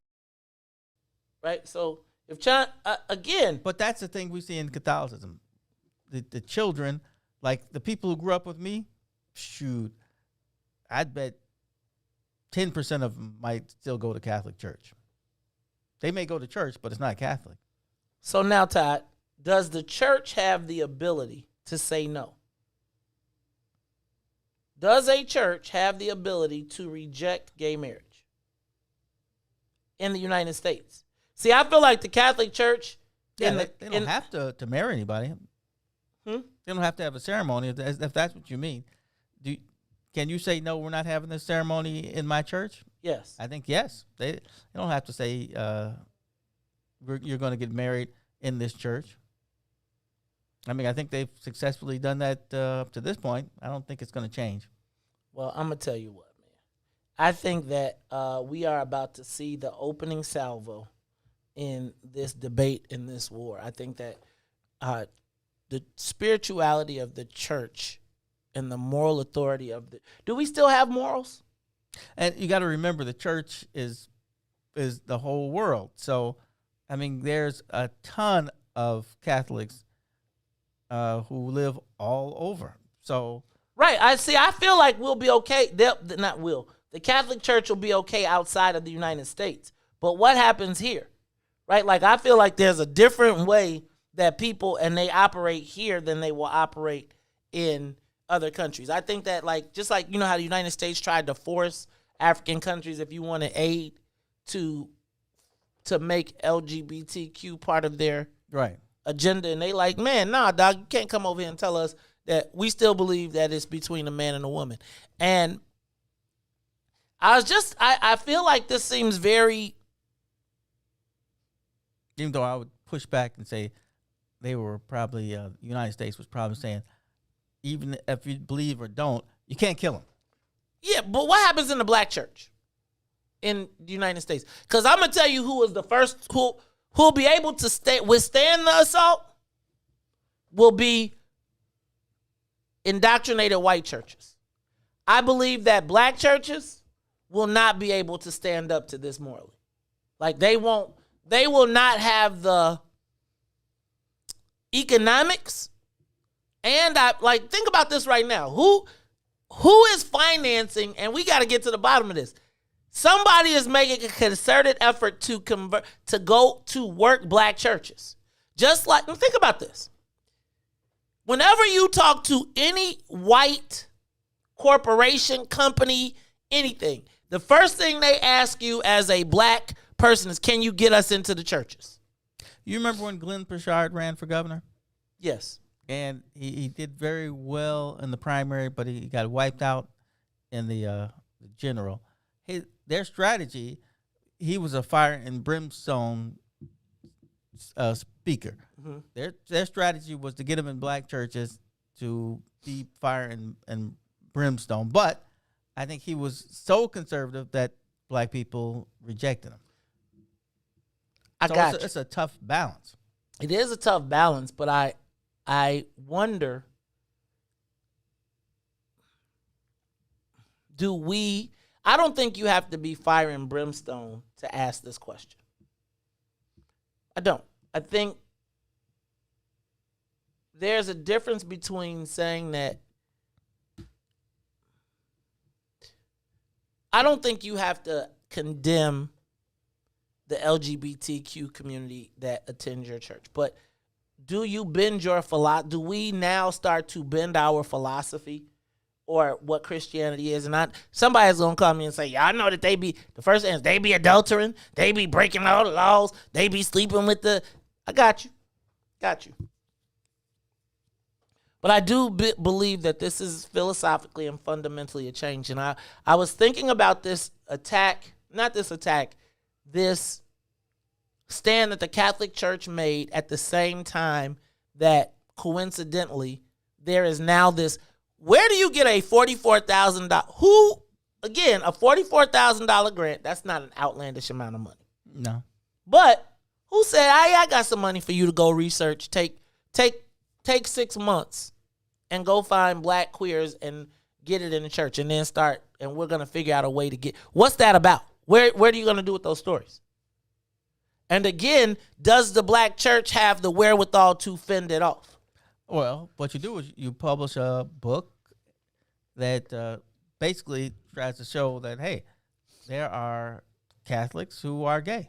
But then you also, I'm talking about now, how does this play in the black community? Because now they then start to use white and outside media to vilify black churches. We just saw this whole story about how the role of black churches, Henry Louis Gates did. I haven't watched it, but I've heard great stories about it, right? Mm-hmm. And we know that they've been fighting off this for decades. How you say decades, but I don't think that there's been a full-on ramp up. Like, I don't think they haven't been at the peak of power that they are now, right?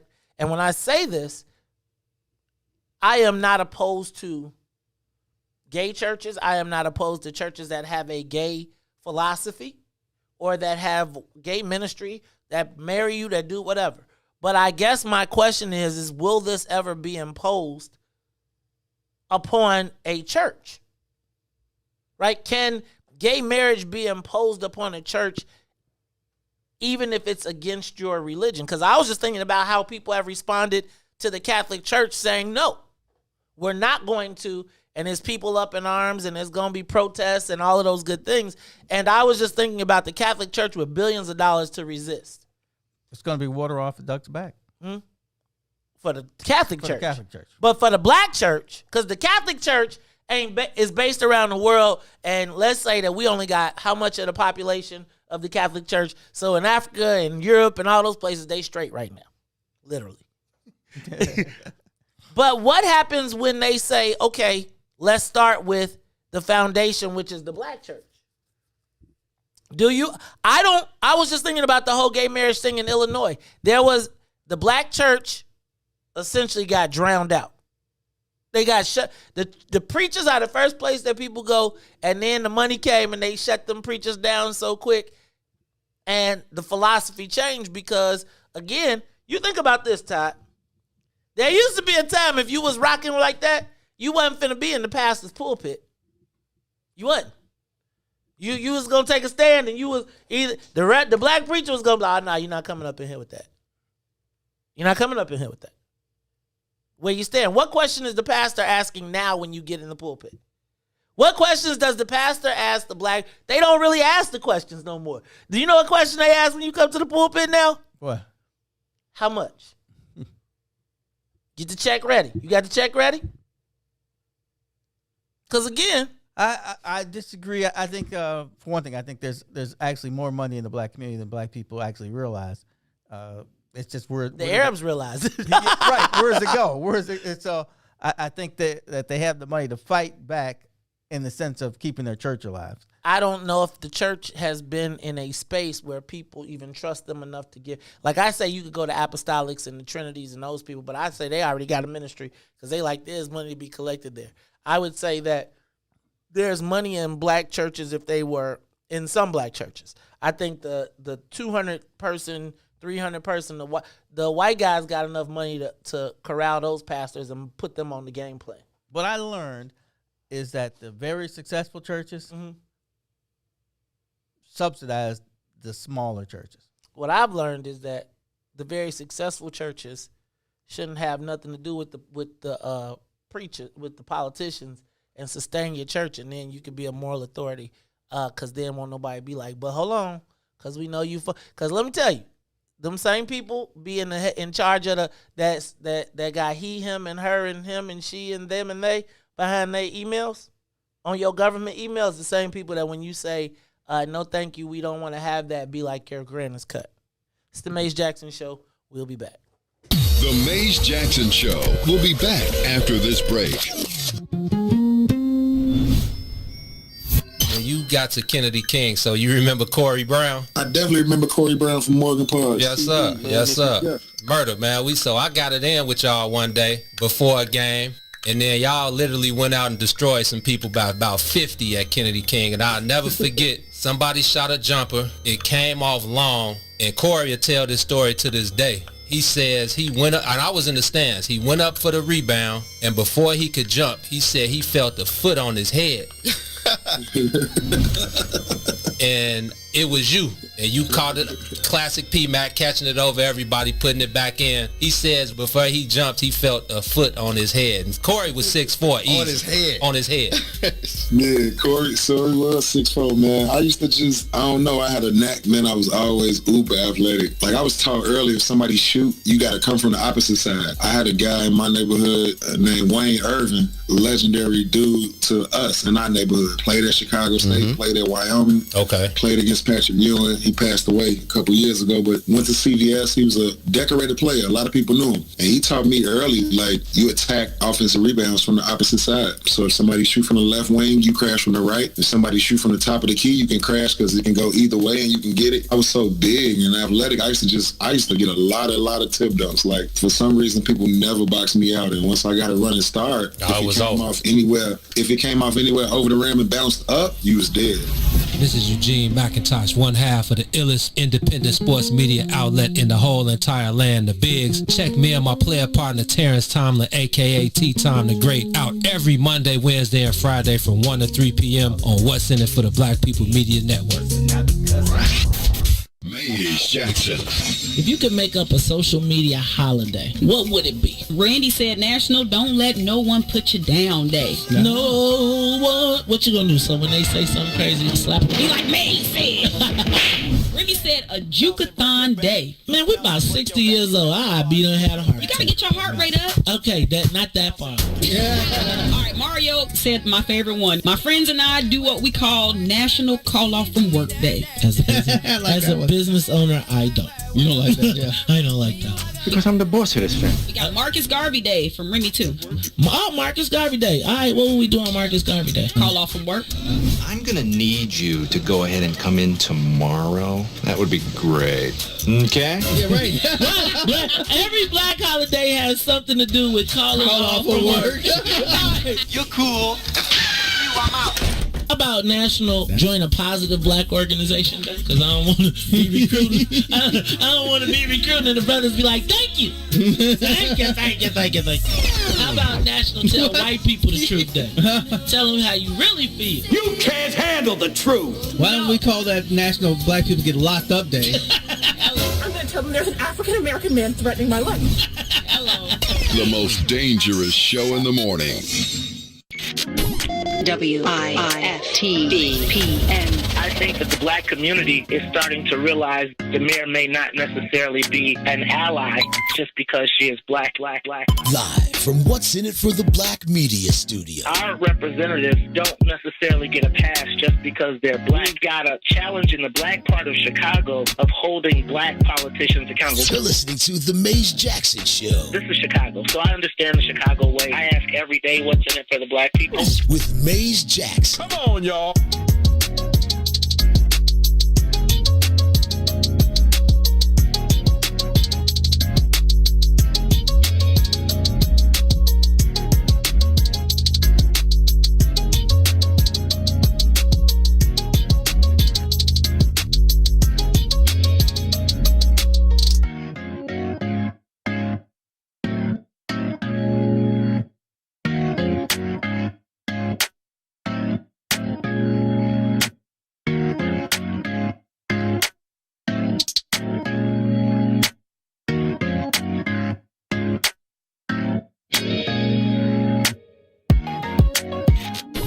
WIISTVPN. You are listening to the Maze Jackson Show. I'm your host, Maze Jackson. Got my co-host, Todd Stroger. I don't like how you said that. Sonia Escobar. Good morning. That's much better. And I am your host, Maze Jackson. Hey, Todd. Yep. What you say? For? Oh, no, I was just reading about Jesuit universities. That's why you get in trouble with the listening audience. They be like, "You're not paying attention to us on the break. Look at y'all. Y'all showing y'all phones." It's because people be trying to do some research, man. Let me tell y'all. Can I say some what's up to some people real quick before we even go further? Shout out to, all right, I'm going to go through. First of all, to the people tuned in on the What's in It for the Black People page. Now, I want to let y'all know you can check us out on the What's in It for the Black People page. You can also check us out on the Maze Jackson page, as well as you can go to YouTube and check us on the Maze Jackson page there. Check this out. Let's go to Lunye. Say what's up to Lunye Givens March.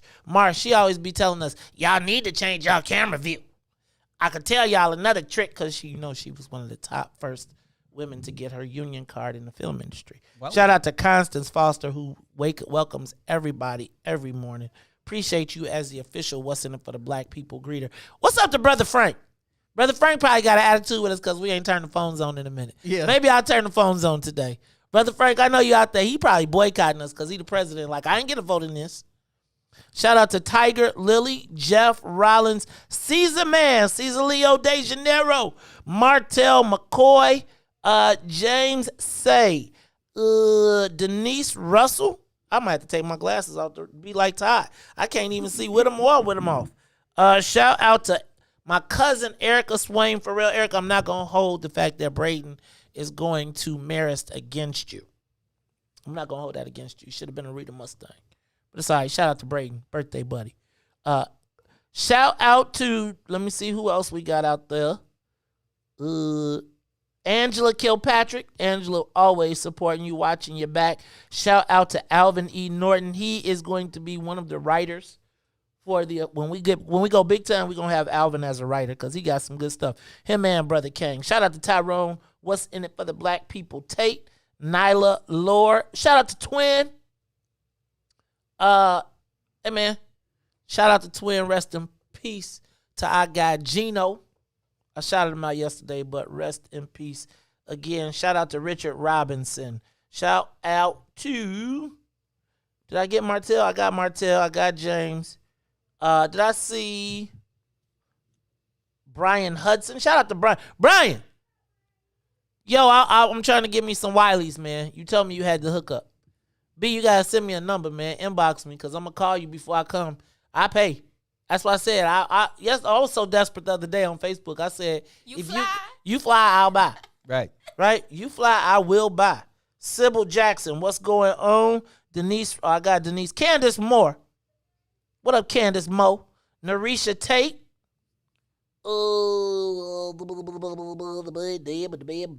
That's old, folks. That ain't all, though. I did say what's up to Antonio. Boosie, you up? I heard you been trying to hold out since Ruthie been gone. She gonna be back next week. Shout out to Preston Shanks. I remember Preston used to be like, yo mama Maze. He used to be like, he used to come on the page and just be like, you suck. Your whole family sucks. I don't like none of y'all. And everything you say is whack. I used to be like, dang, dog, I don't even know you, though. Used to be when that was in my sensitive days. Shout out to, hey, let me tell y'all trolls, too. Y'all be coming on here talking that smack. You know Aunt Tennille be on the band patrol if I don't get you. Shout out to B. Tomlin. Shout out to Brandon Tomlin. Y'all, I hope y'all hit him up for the snow. It melted too quick. Jacqueline. You know I gotta say what's up to Jacqueline Franklin. Jacqueline says you move your real good in the bed. I'm so offended. Remember when Grace Jones was like, oh man, that's been so long. Jacqueline says, when you don't want this. Remember? This, you don't like this? I literally I'm not gay. only He's seen gay. that once. You've only seen Boomerang once? Yeah. Can you find a karate slap, please? It's like I can't turn past it anytime it comes on TV. It does come on a lot. Shout out to Felicia Simmons Stovall. That is gonna be a judge. She's gonna be a judge to my beautiful and lovely wife, Carrie K. Steele. Shout out to Carolyn Ray. Reggie Brown. Reggie, they was snapping yesterday on the Maze Jackson page. They called him misogynist because you said you wanted. You know, I said we did Meghan versus Meghan yesterday. The black people, your idea of freedom of body is kind of crazy, man. What we idea is freedom because you ain't got no financial freedom. So you be like, let me me stop. No, I said something on somebody. It wasn't your comment, but I said something about it, and I was like, man, that show should have been for the strip clubs, not for the Grammys. I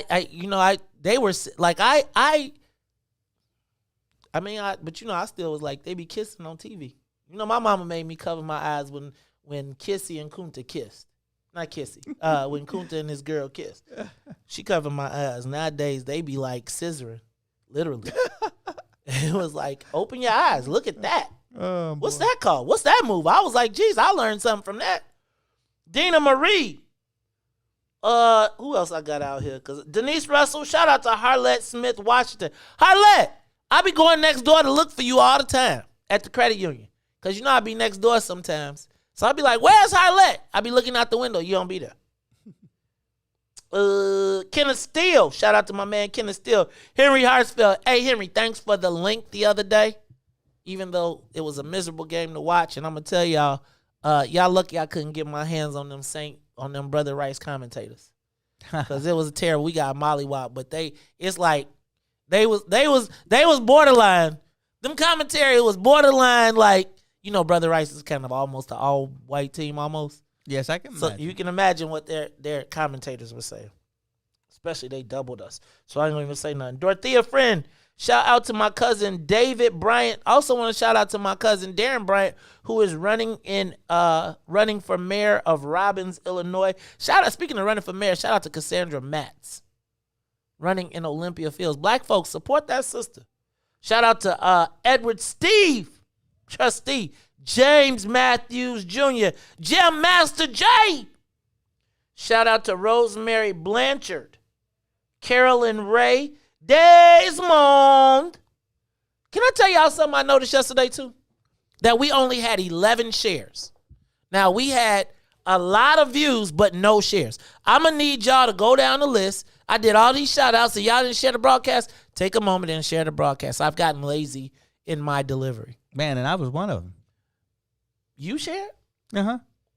Now, you know that was something if Todd shared and you did. I share every day. You know what? Todd shares every day. He does. And he says good morning and then don't say nothing else. But that's all good. Yeah, I know Juan was like, what? So can I get y'all to do me a favor? Can y'all take a moment and share the broadcast? We done got lazy around these parts. Maze Jackson has. Because I used to be like, share the broadcast. Remember y'all used to be mad? Share the broadcast. Share the broadcast. Now I'm telling y'all, one day y'all gonna miss me when I'm gone, so you better share the broadcast. I'm telling you this because, you know, we're looking to move to TV. So as we make our move to TV, you better share the broadcast so you can tell your people how to find us on what channel. I don't want to be on TV. You're going to try to make me dress better. Man, you on TV every day right now, Todd. And you don't even care. When you were on TV every day, you didn't care. No, actually, you did. You gonna be goatee Todd when we on TV? You know, goatee Todd used to talk smack. I'm sorry, Carol, but you better, if you don't answer that question, no, just play. Somebody said they want yoga back. Y'all don't want yoga. I miss yoga, actually. That 8 o'clock stretch. Let me see you do the yoga. I enjoyed it. I did too, man. My Remember, wife then I would was hit like, turn that off. and then we would knock the ball out the park. I'm telling you, I got videos of people who would walk up to me and do the yoga. That's all right, because we're going to have a What's in it for the Black People video, and people going to be, doom, doom, doom. They're going to be like, and then y'all going to ask me and Tyrone, we're going to come and do it live. I'm going to call it. Tyrone going to sing it, and I'm going to call it out. All right, y'all. To the left. To the right. Right? What's in it for the Black people? Tree pose, y'all. Then gonna be, we gonna add some yoga poses. We're gonna do it all. Also, gotta send a shout out to Remy Steele. Shout out to Remy Steele and shout out to Loch Ness Monster. Okay, y'all, real quick. Did y'all see the story in Indianapolis of Malik Halfacre? Do you know the story of Malik Halfacre? I'm sure I know that name. This is a name that should go down in infamy. Malik Halfacre was the father of Genetrius Moore's youngest child. Malik Halfacre found out that Genetrius Moore had received her stimulus check and demanded $700 of it, demanded half. She told him no. He pressed until she finally relented and said she would give him $450 of her $1,400 stimulus check. Still not being enough, he approached her and asked her for the money again. When she refused, he killed her mother, her brother, her 7-year-old daughter that she did not have with him, and a auntie. He murdered 4 people, then shot her, murdered 4 people in her family who tried to defend her as he tried to demand that she give him half of the stimulus. After shooting them, got his baby, took the baby, strapped it into the car seat, went back in the house to get a bottle of milk, shot her brother again to ensure that he was dead, and then drove off where he was in a standoff with police. Gave the baby was returned safely, and he is now in police custody. You believe in the death penalty? I want to know what circumstances. I want to know what in his life and what circumstances got him to there, and who were the people that caused that for him, and what do we need to do to, because obviously, what did white supremacy have to do with that? Mm-hmm. And I guess, so they were telling the story of this gentleman, and he was recently returned home from jail. And what do you mean? He shot a man 5 times on the east side of Indianapolis, went to jail and got out after pleading guilty to a lesser sentence. This is a different person. No, this is Malik Halfacre. Oh. So Malik Halfacre, and now he's got this woman pregnant and is essentially, do y'all remember Baby Boy? The movie Baby Boy, and remember Snoop? Even I know that one. Okay, so he was essentially, in my estimation, Snoop. Right? Came back to the crib, took over this, got this girl pregnant, lived in the house with her, but terrorized the whole family. Mm. And everybody was scared of him, and scared, like they said they were scared of him. He would come into place and he would threaten to do stuff, and so everybody just kept their mouth shut. But then he tried to beat old girl and take the money, and her brother stepped up. He killed everybody in the house, including the other baby. Stimulus check, $1,400. $1,400. And now this woman has to live. Now, I guess my question is,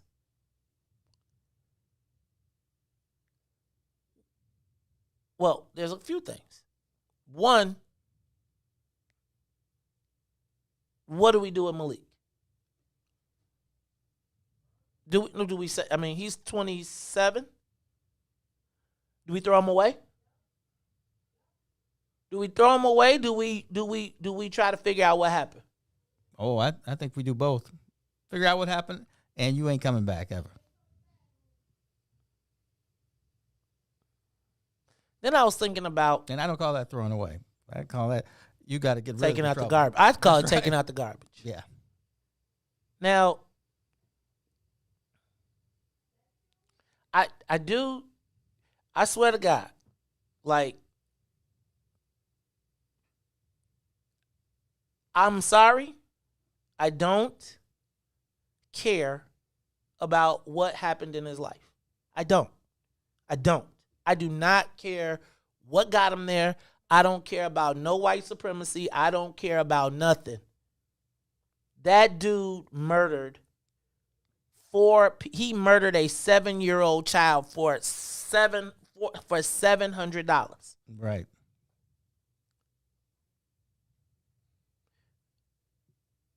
Right now, so one of the things that is happening right now is this young lady is trying to figure out how to bury her family. Her child. Now think about, she's got one living child who is a child with him. Right. And he's alive. And her family is dead. Right.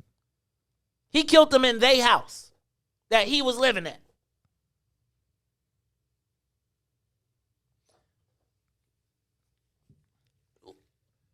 That's not the only person that is. That's not a once-in-a-lifetime story. Now, maybe it doesn't end with death. But that's not once in a lifetime. And there are so many times when we protect the abuser and we trying to figure out what in the world can we do, what went wrong. Them 4 people from that family are dead. That's what went wrong. Mm-hmm.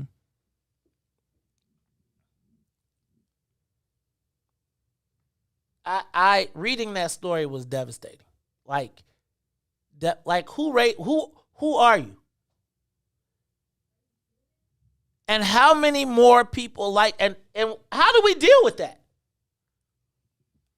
Like, here's what's so funny to me is, not funny. What's so sad to me is we know that is the existence of quite a few people. People know it. And they walk around, and it's only after, because when you read the story, it's all the times that she told people that she was scared, that what happened, and it was only after he killed everybody that not everybody looking at it. Right. And we condone it. Because I'm going to tell you, I bet you Malik was cool. I bet you could find Malik. I bet if we go look up, I bet you he could tell a story about how the world was against him. Where did rage come from? I don't care. Can I tell you what? At the point in which there are 4 dead people, I don't care where it came from. Well, you figure it out. What if Malik's father, mother, whatever, beat him like every day? I'm so sorry. And y'all need to work that out. But doesn't that make them culpable? They're not to the people that are dead. See, here's my thing. The rage comes from the abuse. Now, I'm just guessing, though. I'm not debating any of that, but at the point in which 4 people are dead, I got to figure that out from behind somebody else's window.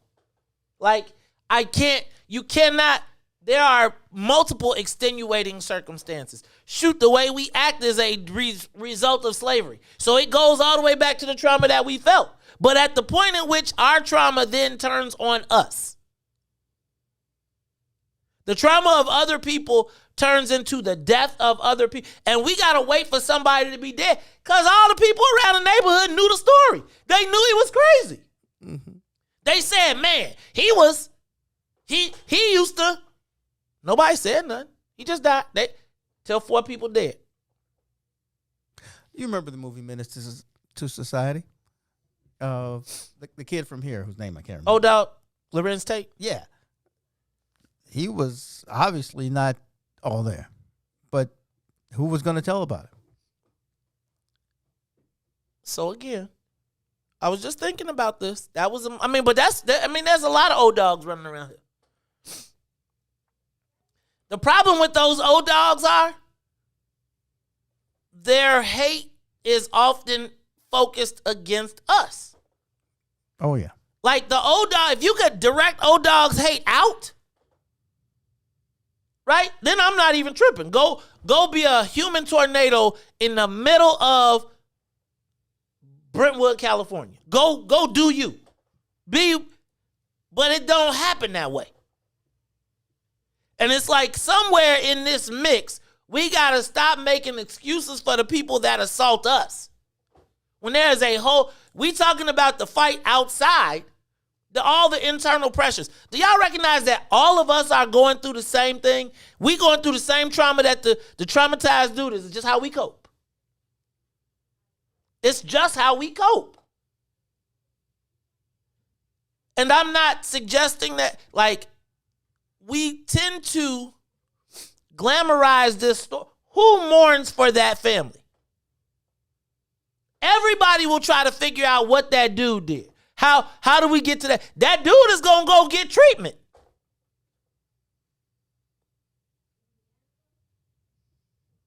He going to get treatment. He going to get some kind of treatment in the joint. Oh, yeah. Right? Whether it's medical, whether it's whatever. We always lean to the excuse of why we tend to lean towards, in my estimation, and it's in our nature as black people to forgive. Mm-hmm. Before we forgive white people for killing us before they even ask for an apology. So we do the same thing in our own neighborhood. There's no penalty. You're not ostracized for being a terrorist to the community, by the community. Right. It's mugs walk around and be like, well, we'll make an excuse for you. Meanwhile, my garage, I got to watch my garage in my own neighborhood. It's the Maze Jackson Show. We'll be back. The Maze Jackson Show will be back after this break.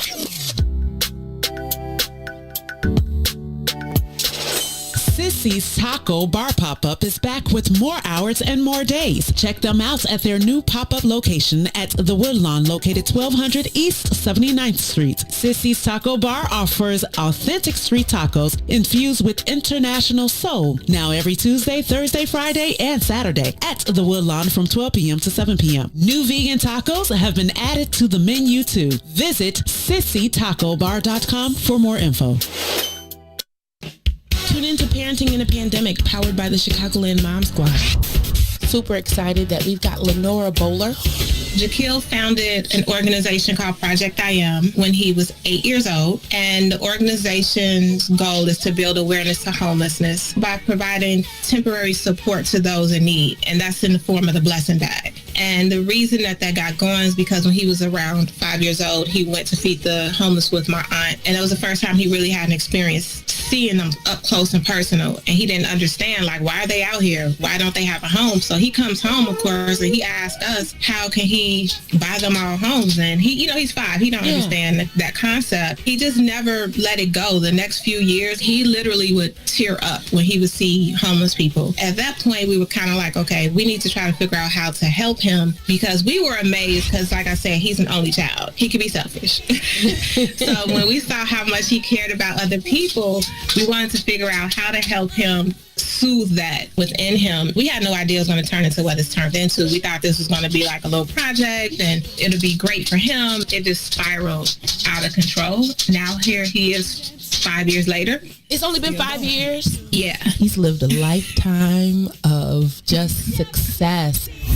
Parenting in a Pandemic every Thursday at noon right here on What's in It for the Black People Media. And you can tell them, May said, we want to know what's in it for the black people.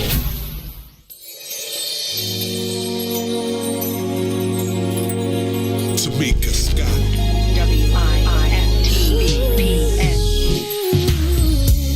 Yeah. As we take this journey through life, we face trials and tribulations. But just know, the enemy is not gonna win. Cause the storm is almost over. That's right. The storm is almost over. You give up. You come too far to turn back now. Hold your head up. It's almost over. So set up to take you to your destiny. It's gonna be alright. Everything happens for a reason. Yes, this is your season. Just keep on believing. Blessings you'll be receiving. Oh yeah, oh yeah. It will be alright. Throw your hands to the sky, lift your head up high. The storm is almost over. Everything is gonna work in your favor. You don't have to worry no more.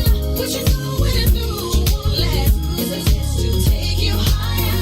Just keep the faith, hold on, believe. The storm is almost keep on moving.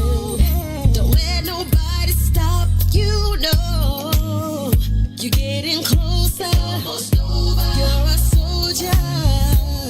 Now fight your way to victory. It's gonna be alright. Everything happens for a reason. Yes, this is your season.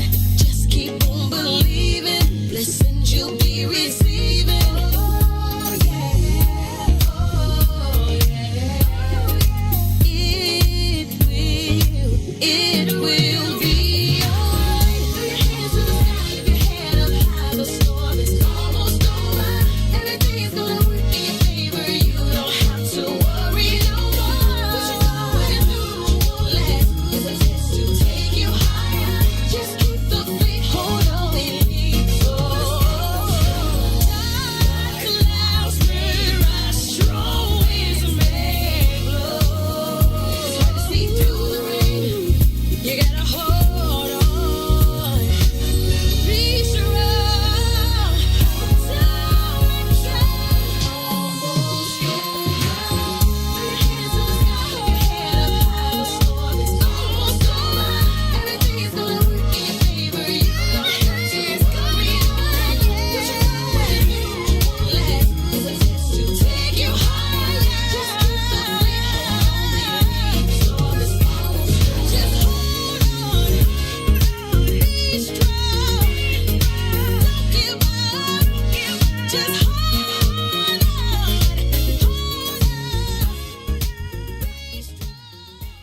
You are listening to the most dangerous show in the morning. This is What's in It for the Black People Radio. Maze Jackson. Maze Jackson, the most vociferous advocate for black people in the world.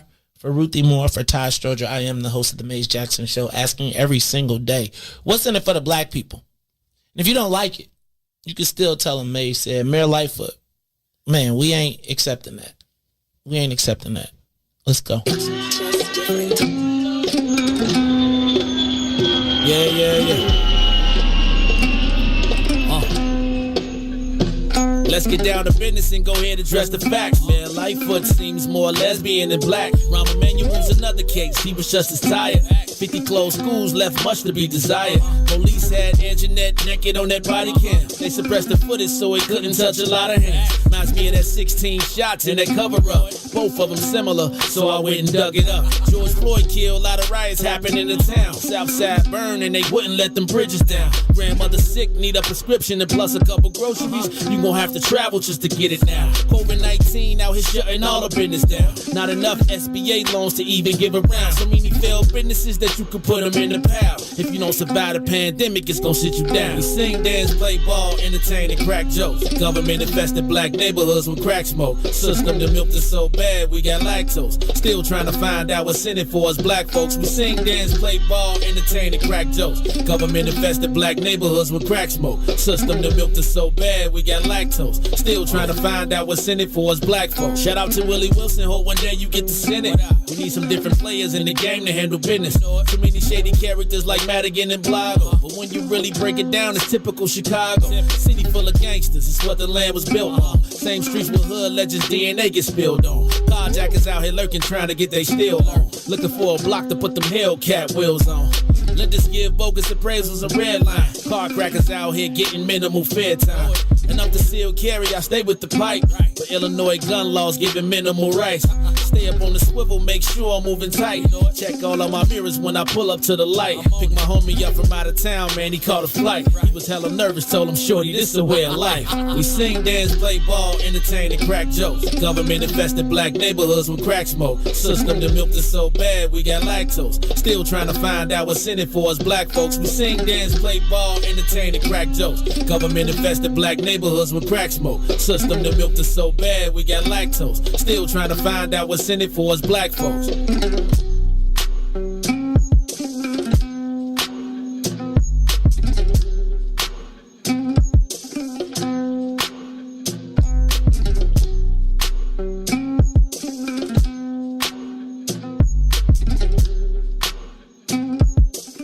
Wake up, Chicago. Wake up, world. This is the Maze Jackson Show. I'm your host, Maze Jackson. Got my co-host, Todd, Stroger, Miss Sonia, Escobar, Ruthie Moore is not in the building. And that song makes me feel some kind of weight. It be making me want to swell up. It be making me like, damn, make me want to get my mean grill on. Just look at the mic and look at the camera and be like, you know, like the Ice Grill show. Remember back, it used to be a time when, well, you know, like the Roughneck era. Gotta be careful when you say the Roughneck era. Remember the last time we had the Roughneck concert? Mugs want to get into it with the legendary, iconic MC Light, but that's a whole nother story. But like when I listen to What's in It for the Black Folks, because I'm gonna call that one What's in It for the Black Folks. Mm-hmm. And he's from the West Side, which makes it even crazier. But the thing that I love about that song is it just make me feel like you don't even gotta dance. You could just bob your head. Get your mean face on, twist your grill up a little bit, and you just right in the middle of the hip hop era. Give you that. You don't want none of this, son. You don't want none. Chicago, we get it down. Yeah, boy. Shout out to Loch Ness Monster. I'm still trying to get a video. Now, don't make me make my own video and you ain't even in your own song. You're right. Right? Because I sure had a video treatment already worked up. And I was like, I was just going to be like, like I'm just get everybody. Is that the host in the video? Right. I'm going to be like that. I'm in the video. I'm directing the video. So I'm just letting you know, Ness. I'm directing the video. So like when the joint come on, like the box and all the stuff that, you know, back when it come on What's in It for the Black People, at the end it's going to be directed by Maze Jackson. That's cool. Boom. Then I'm gonna give me a little. I'm gonna go to Dunkin' Donuts. I'm gonna get the owner to come, be like, ding, ding, ding, ding, ding. We gonna start it in Dunkin' Donuts. Ding, ding, ding, ding, ding. Then I'll be like, clever. Yeah. I drink my Dunkin' Donuts. Then we can get us a Dunkin' Donuts, and we'll blur Dunkin' Donuts out. So then, but it'll sound like, you know. Then we can get the guy who behind the counter, be like, well, actually at my Dunkin' Donuts, it's like a white lady, 2 white ladies. It's 3 white ladies, actually, and then it's the sister that rotates in. But then we could be like, ding, ding, ding, ding. You know, would that be bogus? We could have a Punjabi MC come out. That's not racist, man. The Punjabi MC did a song with Jay-Z. We got the Punjabi, man, okay. Anyway. So, Todd, you know what? I'm trying to decide which one I want to do. So I want to go back to this. Yesterday, did I talk about the Trevor Noah thing and the black and the African thing already? Or did I do that yesterday? I don't think so. I don't remember that. You don't be paying attention. I feel like I touched on it a little bit. No, you touched on it a little bit, but you didn't really talk about it. All right. So I'm going to stop. I'm gonna say that one for a different day. Oh, no, I got it. I got it for 8:30. Good. See, this is what happens when you write your thoughts down. Mm-hmm. So now I want to talk about what happened with the mass shooting on 67th, but I want to talk about it from a different perspective, which is the lack of entertainment options for black people on the South Side and the West Side. And I am going to tell you that the venue, so first of all, one of the things that I saw yesterday that was a little disconcerting for me was the attack on the venue. And like they are making a big deal about who to blame as far as the owner of the facility, the venue, etc. And I'm going to say that there is an issue there, but I think that issue speaks to a larger issue that nobody talks about until we're getting kicked out.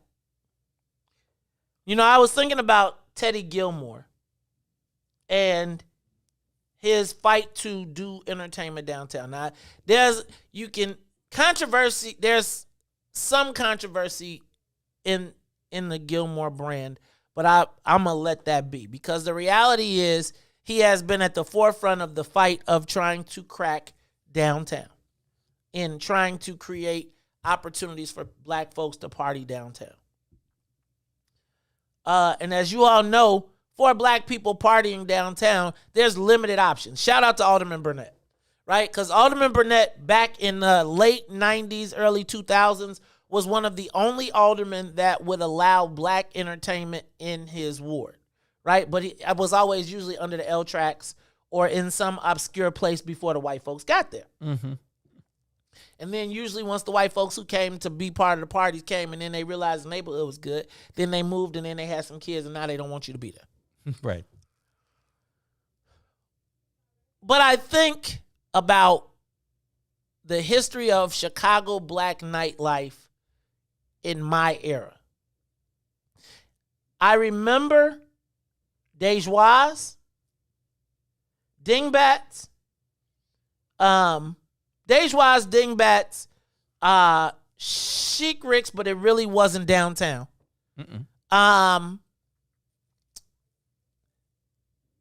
Where else did black folks go downtown? Like as black establishments. But what we always Faces was a place that black people. That's the place. Chris, that's the place I was talking about too. But when you think about it, entertainment for black people since the 90s has been a negative thing. Like I remember when I moved to Chicago and there was the big thing to shut down all the taverns and everybody was voting everything dry and every corner store and every tavern was shut down. Charlie Club? Charlie Club. That's past me. Is it? Yeah. But I think now the difference of entertainment for black folks. Do you ever go out to the suburbs? Inevitably, anytime you go to the suburbs and the further out you get, the more black people you see. Right? Because we are looking for entertainment options just like white folks. Mm-hmm. And safe, clean environments. I think about the appeal of living in a place like Wicker Park or Bucktown is the bars and the nightlife. Right, just walk. And the fact that you can literally walk outside, walk down the street, and see 10 bars on the same block across the street from each other, and people outside eating, drinking, kicking it, the whole thing. Right. I even think about now the South Loop. Think about the South Loop up until 23rd. Like now, everything where was it trash? Like they got all restaurants. They got all types of crab houses and beer houses, and like you look at E2 is probably the only place that's not bought, and it's probably because it's haunted. Yeah, that might be. That might be the only reason. Right. But you look at all of the places and you look at the entertainment options for black folks and you find out that there are none. Right? You got the old folks hole in the walls, right? Yeah. That we all go to because, like, we have made the hole in the wall a norm. We've elevated the hole in the wall because we don't have those venues. And if a black person tries to establish a black nice club, who's gonna welcome it? The white boys come in and they say, man, I want to build an arcade. I want to build a blah, blah, blah. They come with the craziest ideas and they be like, come on. Where can black people on the south side of Chicago go to be entertained, high quality, upscale? Truth? Maybe? Maybe this Jackson State thing will help with Deion Sanders. Huh? Deion Sanders is right. What, Jackson State in Chicago? Yeah, because, well, you know, there's a lot of people from Chicago who go to Jackson State. And you know how these bars become homes for football games. So you think that, so what, Reds is going to become the home of the Jackson State football? I mean, who knows? I'm not debating that. But again, that's not going to be the same experience that you get when you go downtown to watch the game. And I was thinking about this venue. You're really talking about the venue itself. How I'm talking about literally stop giving us. We have to settle for second class stuff. Right? Like you cannot go. There are two black aldermen that I know that have welcomed black owned nightlife venues. Alderman Derek Curtis in the 18th Ward and Alderman Howard Brookins. Now, you look at all of the new restaurants, balling, development, with all the NBA players, all the NFL players, with everything. The only black stuff is downtown. Now, I mean, there is no black stuff downtown. We find ourselves going to places. Where's the black strip? Where is it that you as a black person can dress up and go out and have a nice time, dinner, drinks, and entertainment with your family? I would tell you that on the south or west side, if you get west of Ashland, it ain't happening. And what you'll find is that black folks are partying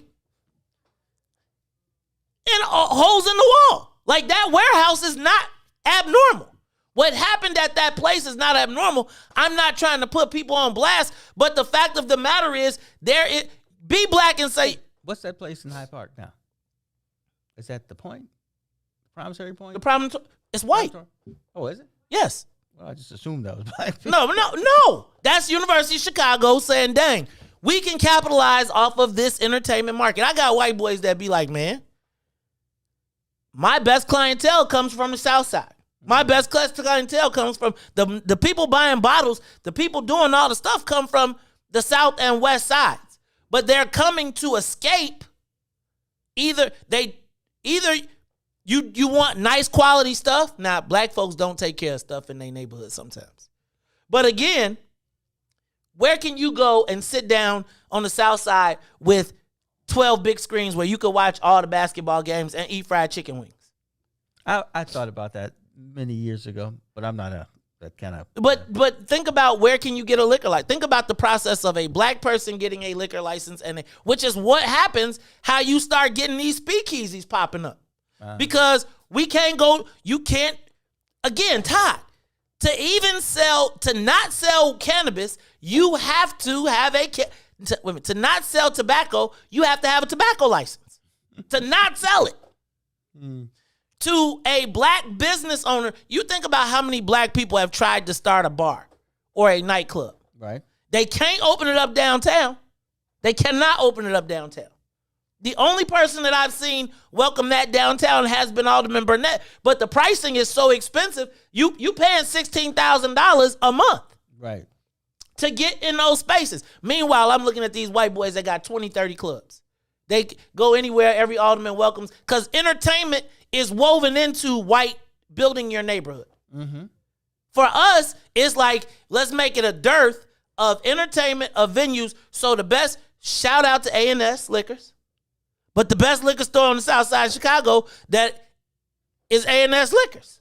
And what they do is recognize that black people want nice stuff too. So when you walk in that liquor store, it's like walking into, now Eddie is the man, I give the Arab community a hard time.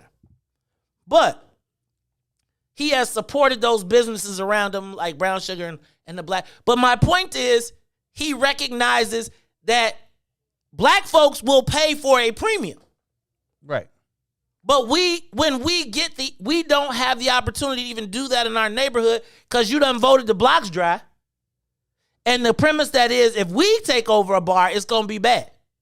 But the hottest nightclubs, the hottest nights, don't you think it would be much more prevalent if could you imagine if the NBA came to Chicago and instead of them all going to Rush Street and Gibson's and all of those places, the brothers came to the neighborhood because they knew they could come. There's a parking lot, there's a venue, it's got VIP, it's got everything in it that we want. I remember when we went to Los Angeles, and I don't really know Los Angeles well, I don't understand it, but there was a black restaurant way back when called George's, and it was owned by black people, and it was well attended, and there was a white tablecloth. Shark Bar, the same thing. Remember when we had the Shark Bar, when they opened the Shark Bar, it's the place where my man Don Thompson, it's at that lake and canal right there where that corner. That used to be Shark Bar, and it was black owned, and black people came there. Like now black people build stuff to not let black people know it's black. Like the black people that have stuff, they want to discourage black people from coming there. Right? So when or they only want the upscale black people. But the biggest consumers, like we don't even get to profit off of our lifestyle. Think about like when you think about the people like Fluky Stokes and all of that stuff.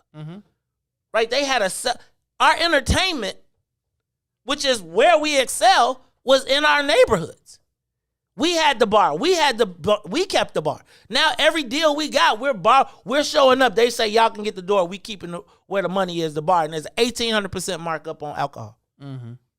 And so in the areas where we have the most business people, we can't do that business in our neighborhoods or their neighborhoods. Where's the balance? Like again, think about when a white kid, 26 years old, walks up and says to a black alderman, I'd like to build this bar. Let me back up. I will never forget. Haymarket Brewery. White kid walks in with his dad and is like, he got this vision for this. This was before Halstead was popping. And he's like, I'm going to build this was before microbreweries and everything. I'm going to build a brewery. And dad came in and said, my son wants to build a bar, and he's got this vision of brewing his own beer. And we're like, what? You have at it. And often in the cases, when it comes to black people and their ideas, our leadership tends to look for a reason as to why not.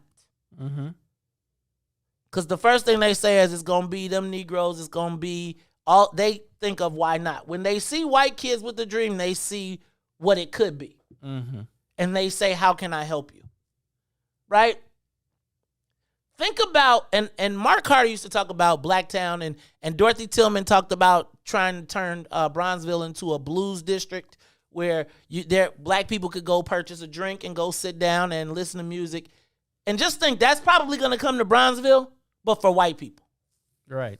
Think about that. Think about all of the years that we have been the backbone of the entertainment. It's so crazy to me to watch white boys discriminate against black people coming into their club because black NBA players are going there. Think about that. So when the NBA players come to town, they check in with the white club owners instead of the black club owners.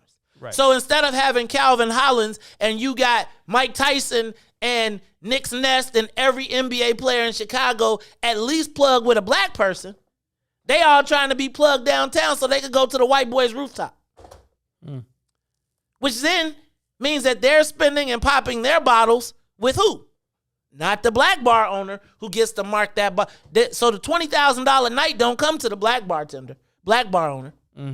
and it comes to the black chick that knows white folks or was part of the Fighting Illini pom-pom team, and she gets the job, and so the money don't never recirculate. And I was just thinking about all of that when I was thinking about just the whole concept of entertainment and that venue.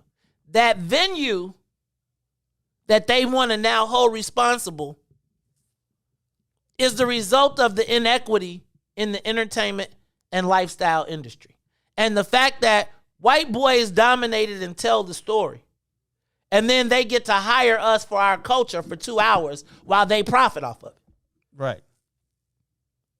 Right. I totally agree. And I'd love to see a sports bar on the South Side. I mean, I always thought it would be nice to have a nice family. Well, I thought there was two things. You could have a family dining thing with screens, or you could have, and you could like, go a upstairs. sports bar. But you could do both. Yeah. Right? Like when you go to BW3, it's both. Right? Where families can come, get a booth, sit down, people are drinking beer, they got a whole full bar, but everybody watch, but you ain't got to worry about the 20. Now, what you got to worry about is the ninjas but part of the reason that you got to worry about the ninjas that came in and shot 15 people is because you got to be secretive about having security. You got to be secretive about the fact that there's nowhere for black people. You want to go smoke a cigar for the most part? Where you going? We can't even have we don't even have cigar bar open in 21st Ward. Okay. See, but what did I tell you? Yeah. What did I say? Alderman Brookins gets the whole concept of entertainment and the necessity of it, and it's not a vice. But he also was in a ward where at one point they were going around shutting down all the liquor stores. Mm-hmm. Now, again, where is our entry point into the industries that we control? I'm going to tell you, it just drives me nuts to know. Because I'm going to say, I having been a person that had a speakeasy years and years and years ago, you know who was always there? Who? Elected officials. Mm-hmm. Elected officials, because there was no watering hole there is no convening place for black thought. Black thought, socialism, not socialism, but socializing. There is no place where we gather in our glory, where we go see each other all dressed up for each other. Mm-hmm. It's not. And I really think that we've got to really, we talk about this equity, and I just think about when they build out a white neighborhood, entertainment is built into it. If you live in most white neighborhoods, they got a watering hole. They got a place that's doing well. Shoot, they got 4 or 5 places that are doing well. Everybody got a Regal Beagle. We don't.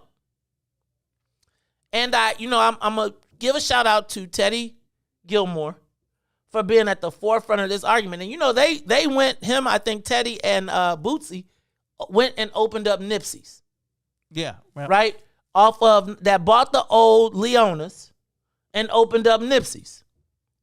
Now, the challenge for a black restaurant is that if you don't give them liquor, then, let me back up. Most black restaurants have become fronts for clubs because the model is not there to be a restaurant. Right? So what you find is that most black folks are trying, this ain't Nipsey's, but they get a restaurant with an incidental license to turn it into a club. That was Days Wise. That's because first of all, if you put black folks food, they're going to want to dance. Right? You know it. And it's just like we saw with the people twerking on the table down in whatever when the dude went off, and was it Dallas? And he was all upset about. Right. But it's so if you could build a venue that took into account black people so that they don't have to, Days Wise, if you could send them upstairs after they eat and they could go dance and do their thing, guess what? You've solved that and you've doubled your money. But I'm just asking, who is what? And I love the 18th Ward, but it's not easy to get to, right? You gotta get now for them for I their call that the West Side. the southwest west side, right? That's to get there, and even in 21, right? It's hard to get to. Those places are not destinations. It takes me 25 minutes from my house. Exactly. It's not a destination, right? Like, you got to put it somewhere where it's convenient, there's parking, that all of the things that would cause us problems are there.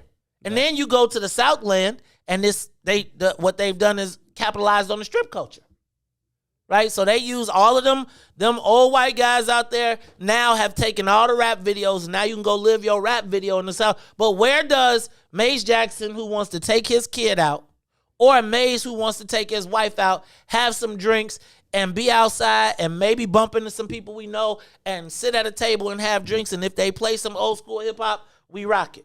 Mm-hmm. Now, DeJuan just told me that's great, but on the flip side, we don't do right. No, can I tell you something? When you treat something right and nice and keep people straight and nice, and people realize that you ain't tolerating it, then they step up, right? The problem is we don't often have the money to maintain the standard, so we start slipping, right? So when you can't maintain that crowd at a $25 ticket, then you bring it down to 10, and then you open up the doors. And so a lot of times we become undercapitalized. Yeah, there are people but I'm going to tell you that if you know your mama going to the club, to that place, it's highly unlikely that the shorties is going to be at that same place. If you price it where the drinks are for adults, it's highly unlikely.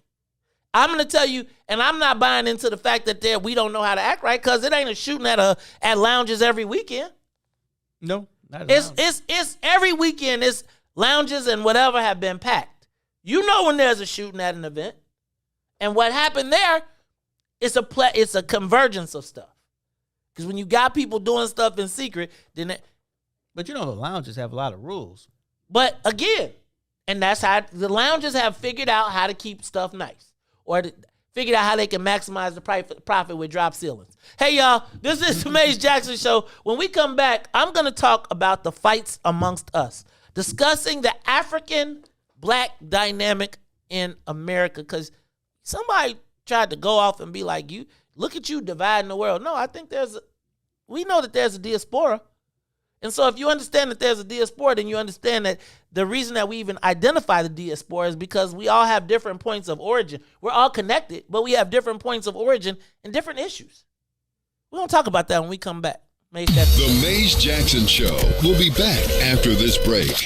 Chicago Legal Network is the collaboration of attorneys that concentrate in many areas of the law most needed in Chicago neighborhoods. The CLN lawyers focus on personal injury, criminal defense, and other issues. The CLN lawyers all average over 20 years of legal experience and are dedicated to helping the Chicago community. The Chicago Legal Network is committed to developing black lawyers through mentorship and co-representation. So if you were injured in a car accident, slip and fall, or injured on the job, or you need assistance with criminal defense, including driving violations and DUI, check out ChicagoLegalNetwork.com for more information, or call 773-912-3545. 773-912-3545.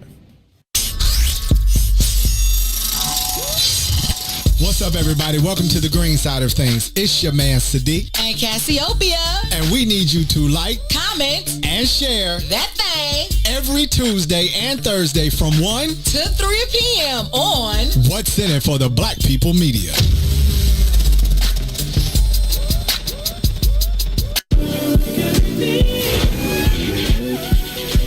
Tune into Parenting in a Pandemic, powered by the Chicagoland Mom Squad, every Thursday at noon, right here on What's in It for the Black People Media.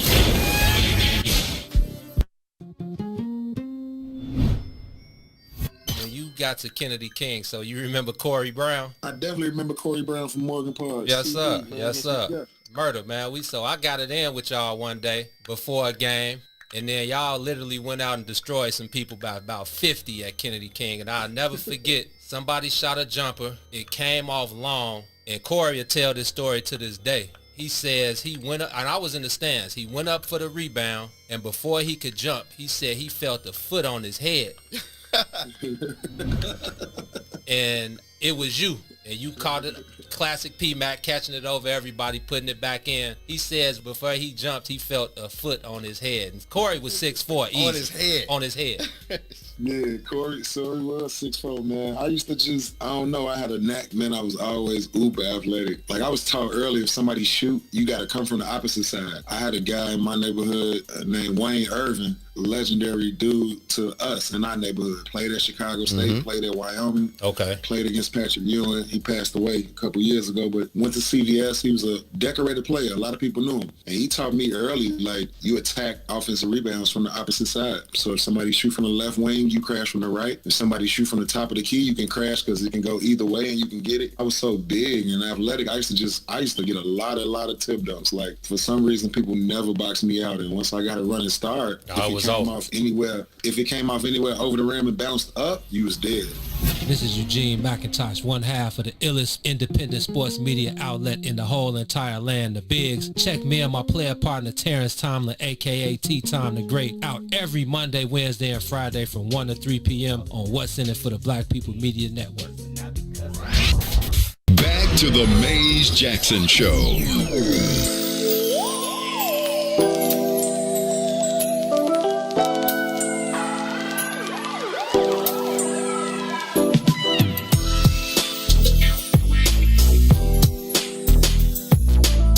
You are listening to the Maze Jackson Show. Todd, time is flying by. It is a little bit 8:37. It's almost time for us to get up out of here. So it's like we got a little bit of time left. And one of the things I want to spend some time on today. You want to talk about black folks? Yep. Oh, no, I guess this is bigger than black. Black folks is bigger than black. Right. Black. So here's the deal. I started this conversation. The genesis of this conversation was, I'd be talking smack on Facebook. And I checked this one out. And I was talking smack about, I said I was going to talk crap about the Grammys. And so I started with my opening joke about Trevor Noah and him being the host of the Grammys and this new wave, this new phenomenon of British-born or foreign-born blacks being put in starring positions in movies, right? And so I really, I recognize that there's a debate, but it was really in good spirit this time. It was just like being silly, like, okay, you got a South African black, there's a, right? Mm-hmm. And I am a believer that ADOS or a derivative thereof succinctly captures the experience of blacks in America. And if you don't know what I'm talking about American descendants of slavery. Mm-hmm. Now there's a group that is, but there's also those people. Like there's an actual physical group that's registered under that name, and then there's the people. And I believe that there is a specific experience of black people who were descendants of slavery in America that is separate and distinct from black people that were in Haiti, from black people that were in Brazil, from black people that remain on the continent, and black people that have been spread throughout this country. Mm-hmm. Is that a fair assessment? And I was thinking about it because when you point out the differences, it seems to automatically be taken as a negative. And oftentimes to me, it's taken as a negative because it seems as though other groups within the diaspora want to take advantage of want to be included in some part of the black experience of descendants of slavery.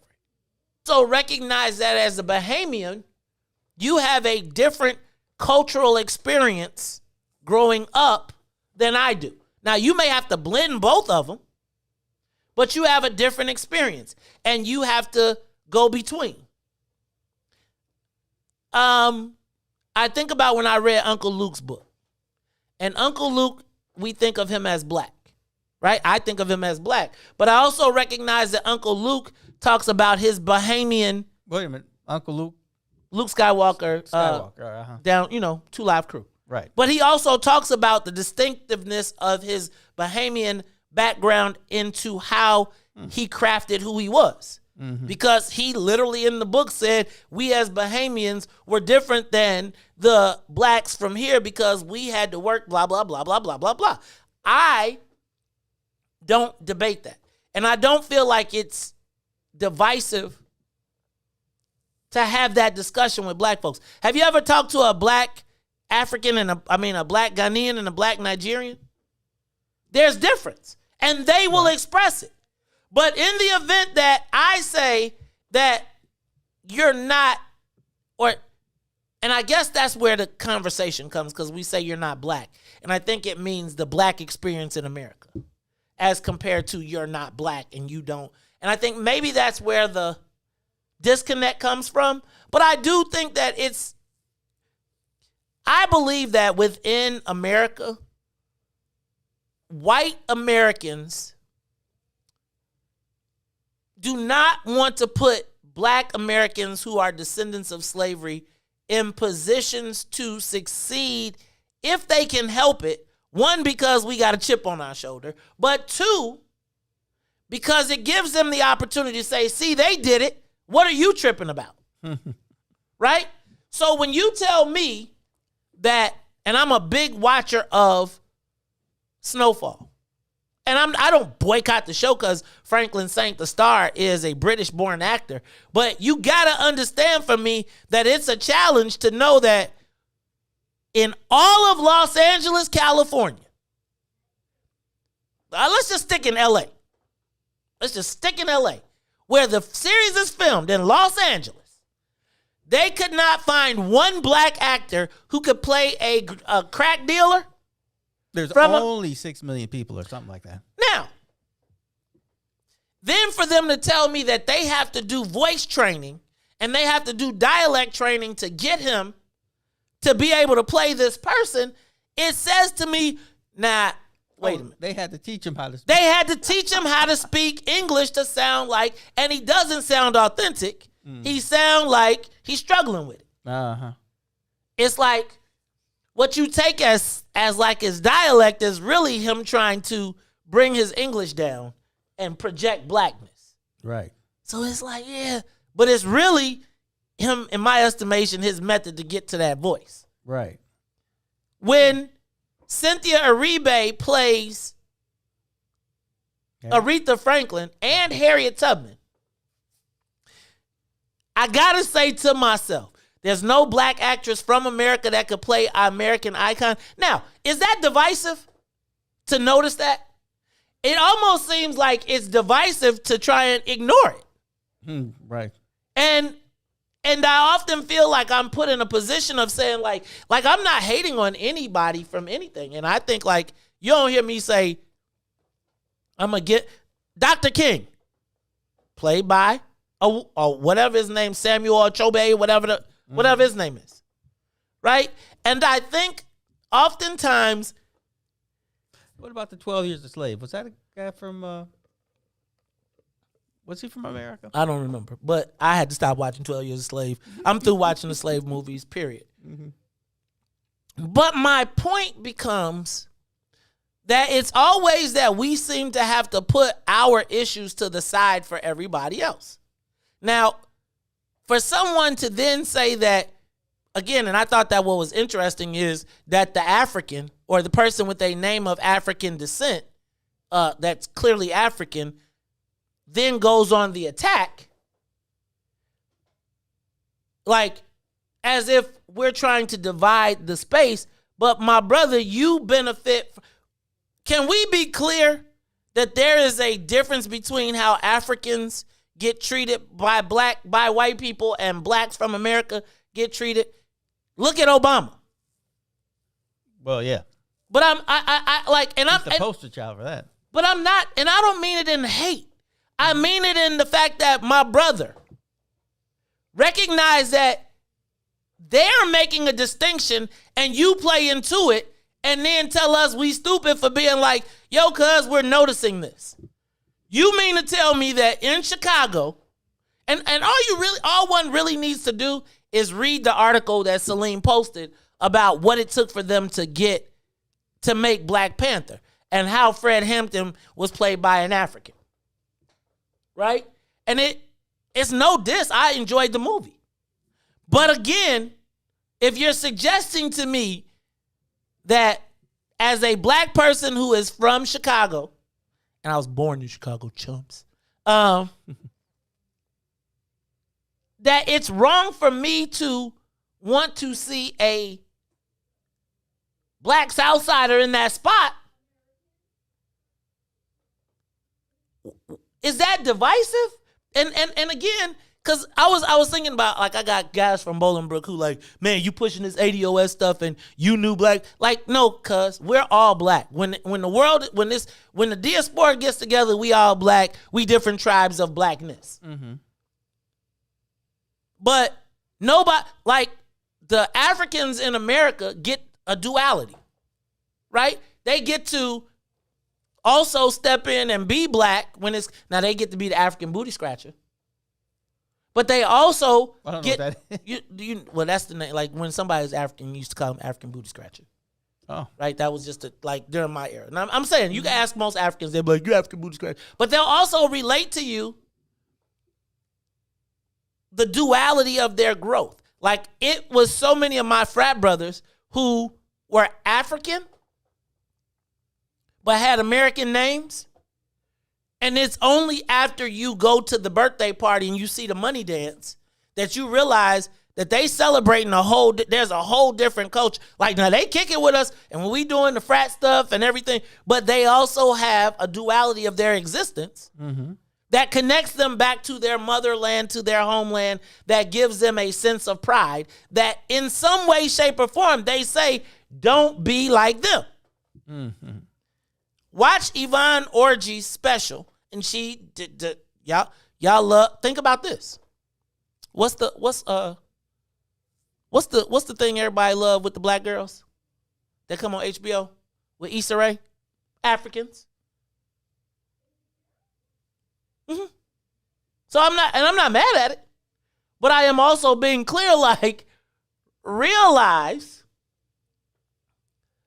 that the space for a pure D Black person in America is not really there. No, we're second class citizens. Have always been. It's nothing new. And if white people could replace us with Africans who were not slaves, could you imagine having a country full of Black people who didn't owe nothing? Mm-hmm. Right? Like, see, in my estimation, that group gives white folks absolution. It gives them the best of both worlds. I get to show your Black skin and be like, see, I'm all good.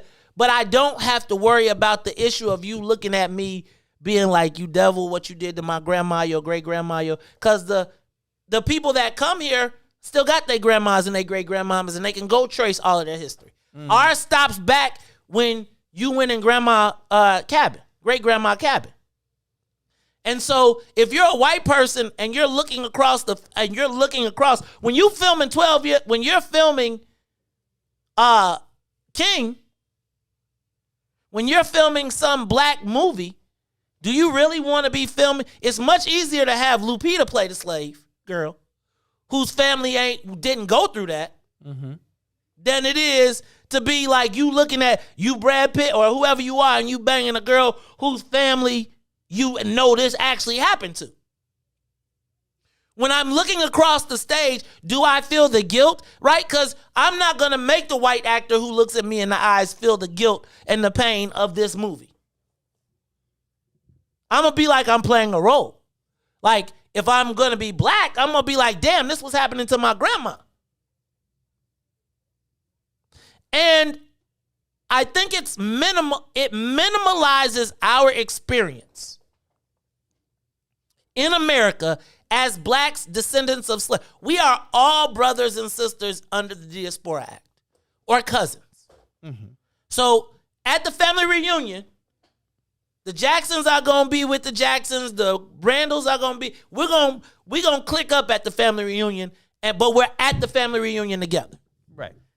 If the white boys roll up to the family reunion talking about woo, the whole family is finna whoop they tail. My family comes from Illinois. The Illinois Randalls are much different than the California Randalls, which are much different than the Georgia Randalls. But we're all Randalls. Mm-hmm. But our response is different. And I really think that we as black folks, and particularly those quick to jump in and say, hey, you trying to divide us, you trying to tear us up, you trying to do X, Y, Z, A, B, C. No, what we're trying to do is say, understand where we're coming from and embrace our role in the diaspora. What they want to do is ignore our role in the diaspora and be like, y'all need to shut, like we're all black and y'all be quiet and there is no no. And so I think we got to push back. And oftentimes, I would just tell you that the people who say that ain't the case, ask them, do they have, if they got an African last name, do they have African traditions and cultures that they celebrate that are not what we do in America? Mm-hmm. And then you'll understand, as Salim calls, they have cultural capital. So it is simplistic thought. White people recognize the difference between white, Irish, Italian, and all of those different things. And when it's time to kick black people's butt, they all get together. But they also say, when it's green, when it's got something to do with the Irish, we taking this piece. What essentially I see happening right now is the white folks mix all of us together and say, we gonna pay him for your pay. Yeah. We gonna give the Africans I'm gonna give your cousin what's due to you. And then your cousin be like, man, I'm smart. No, dog, you got mine. And I don't think that we have, it is not, I have watched Judas, Black Judas, Jesus, whatever. Mm-hmm. I watched Get Out. I've watched, I like the dude, Daniel, whoever, whatever his name is, in all of the movies. Yeah. And I'm not going to say this is in every case, but I am going to tell you that right now we are trending towards British actors in black spots. I mean, even if you look at what Netflix is producing in the black space, they're basically giving us black shows. They're not creating black content here. We're getting black content from England. There's no new black Netflix show that, like all the black stuff I'm seeing now, except for the Detroit one, and that's on Amazon Prime, it's coming from England. Pay attention. Look at the gray, all the movies that I've been telling you about with black folks, they ain't been from Chicago. They ain't been from Illinois. And I think it's important because, Mark Harris hit me up and was like, man, you can't, most of our biggest stars are, like Denzel, Will Smith, all of those people. But I would just tell you, those were from, that's last decade. Oh, yeah, those are old people. Now. That's all decade. That's last decade. Like, we're trying, so the biggest movie that Will Smith did was Bad Boys, which was 25 years later. Right. Right? Like, Denzel is on his way out. Yeah, yeah. We got the, even when you think about the little, the Daniel kid is doing all the movies. Mm-hmm. Because he's the most bankable black actor in Hollywood right now. Yeah, we talk about Denzel Washington, but y'all know Denzel about to be 70. We talking about his son now. Mm-hmm.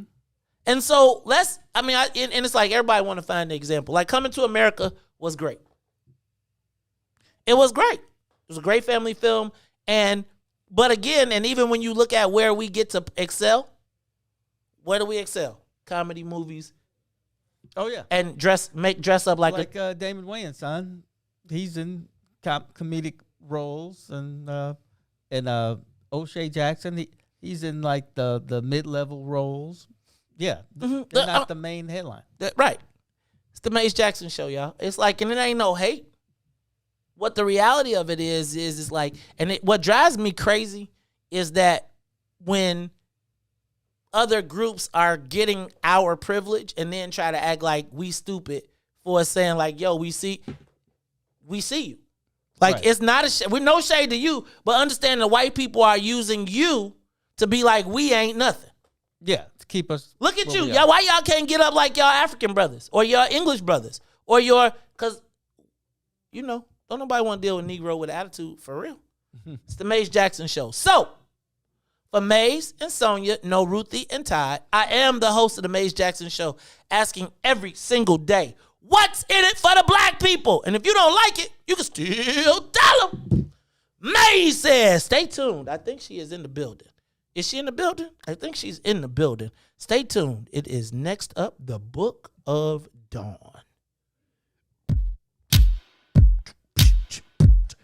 Human beatbox. Book of Dawn's next.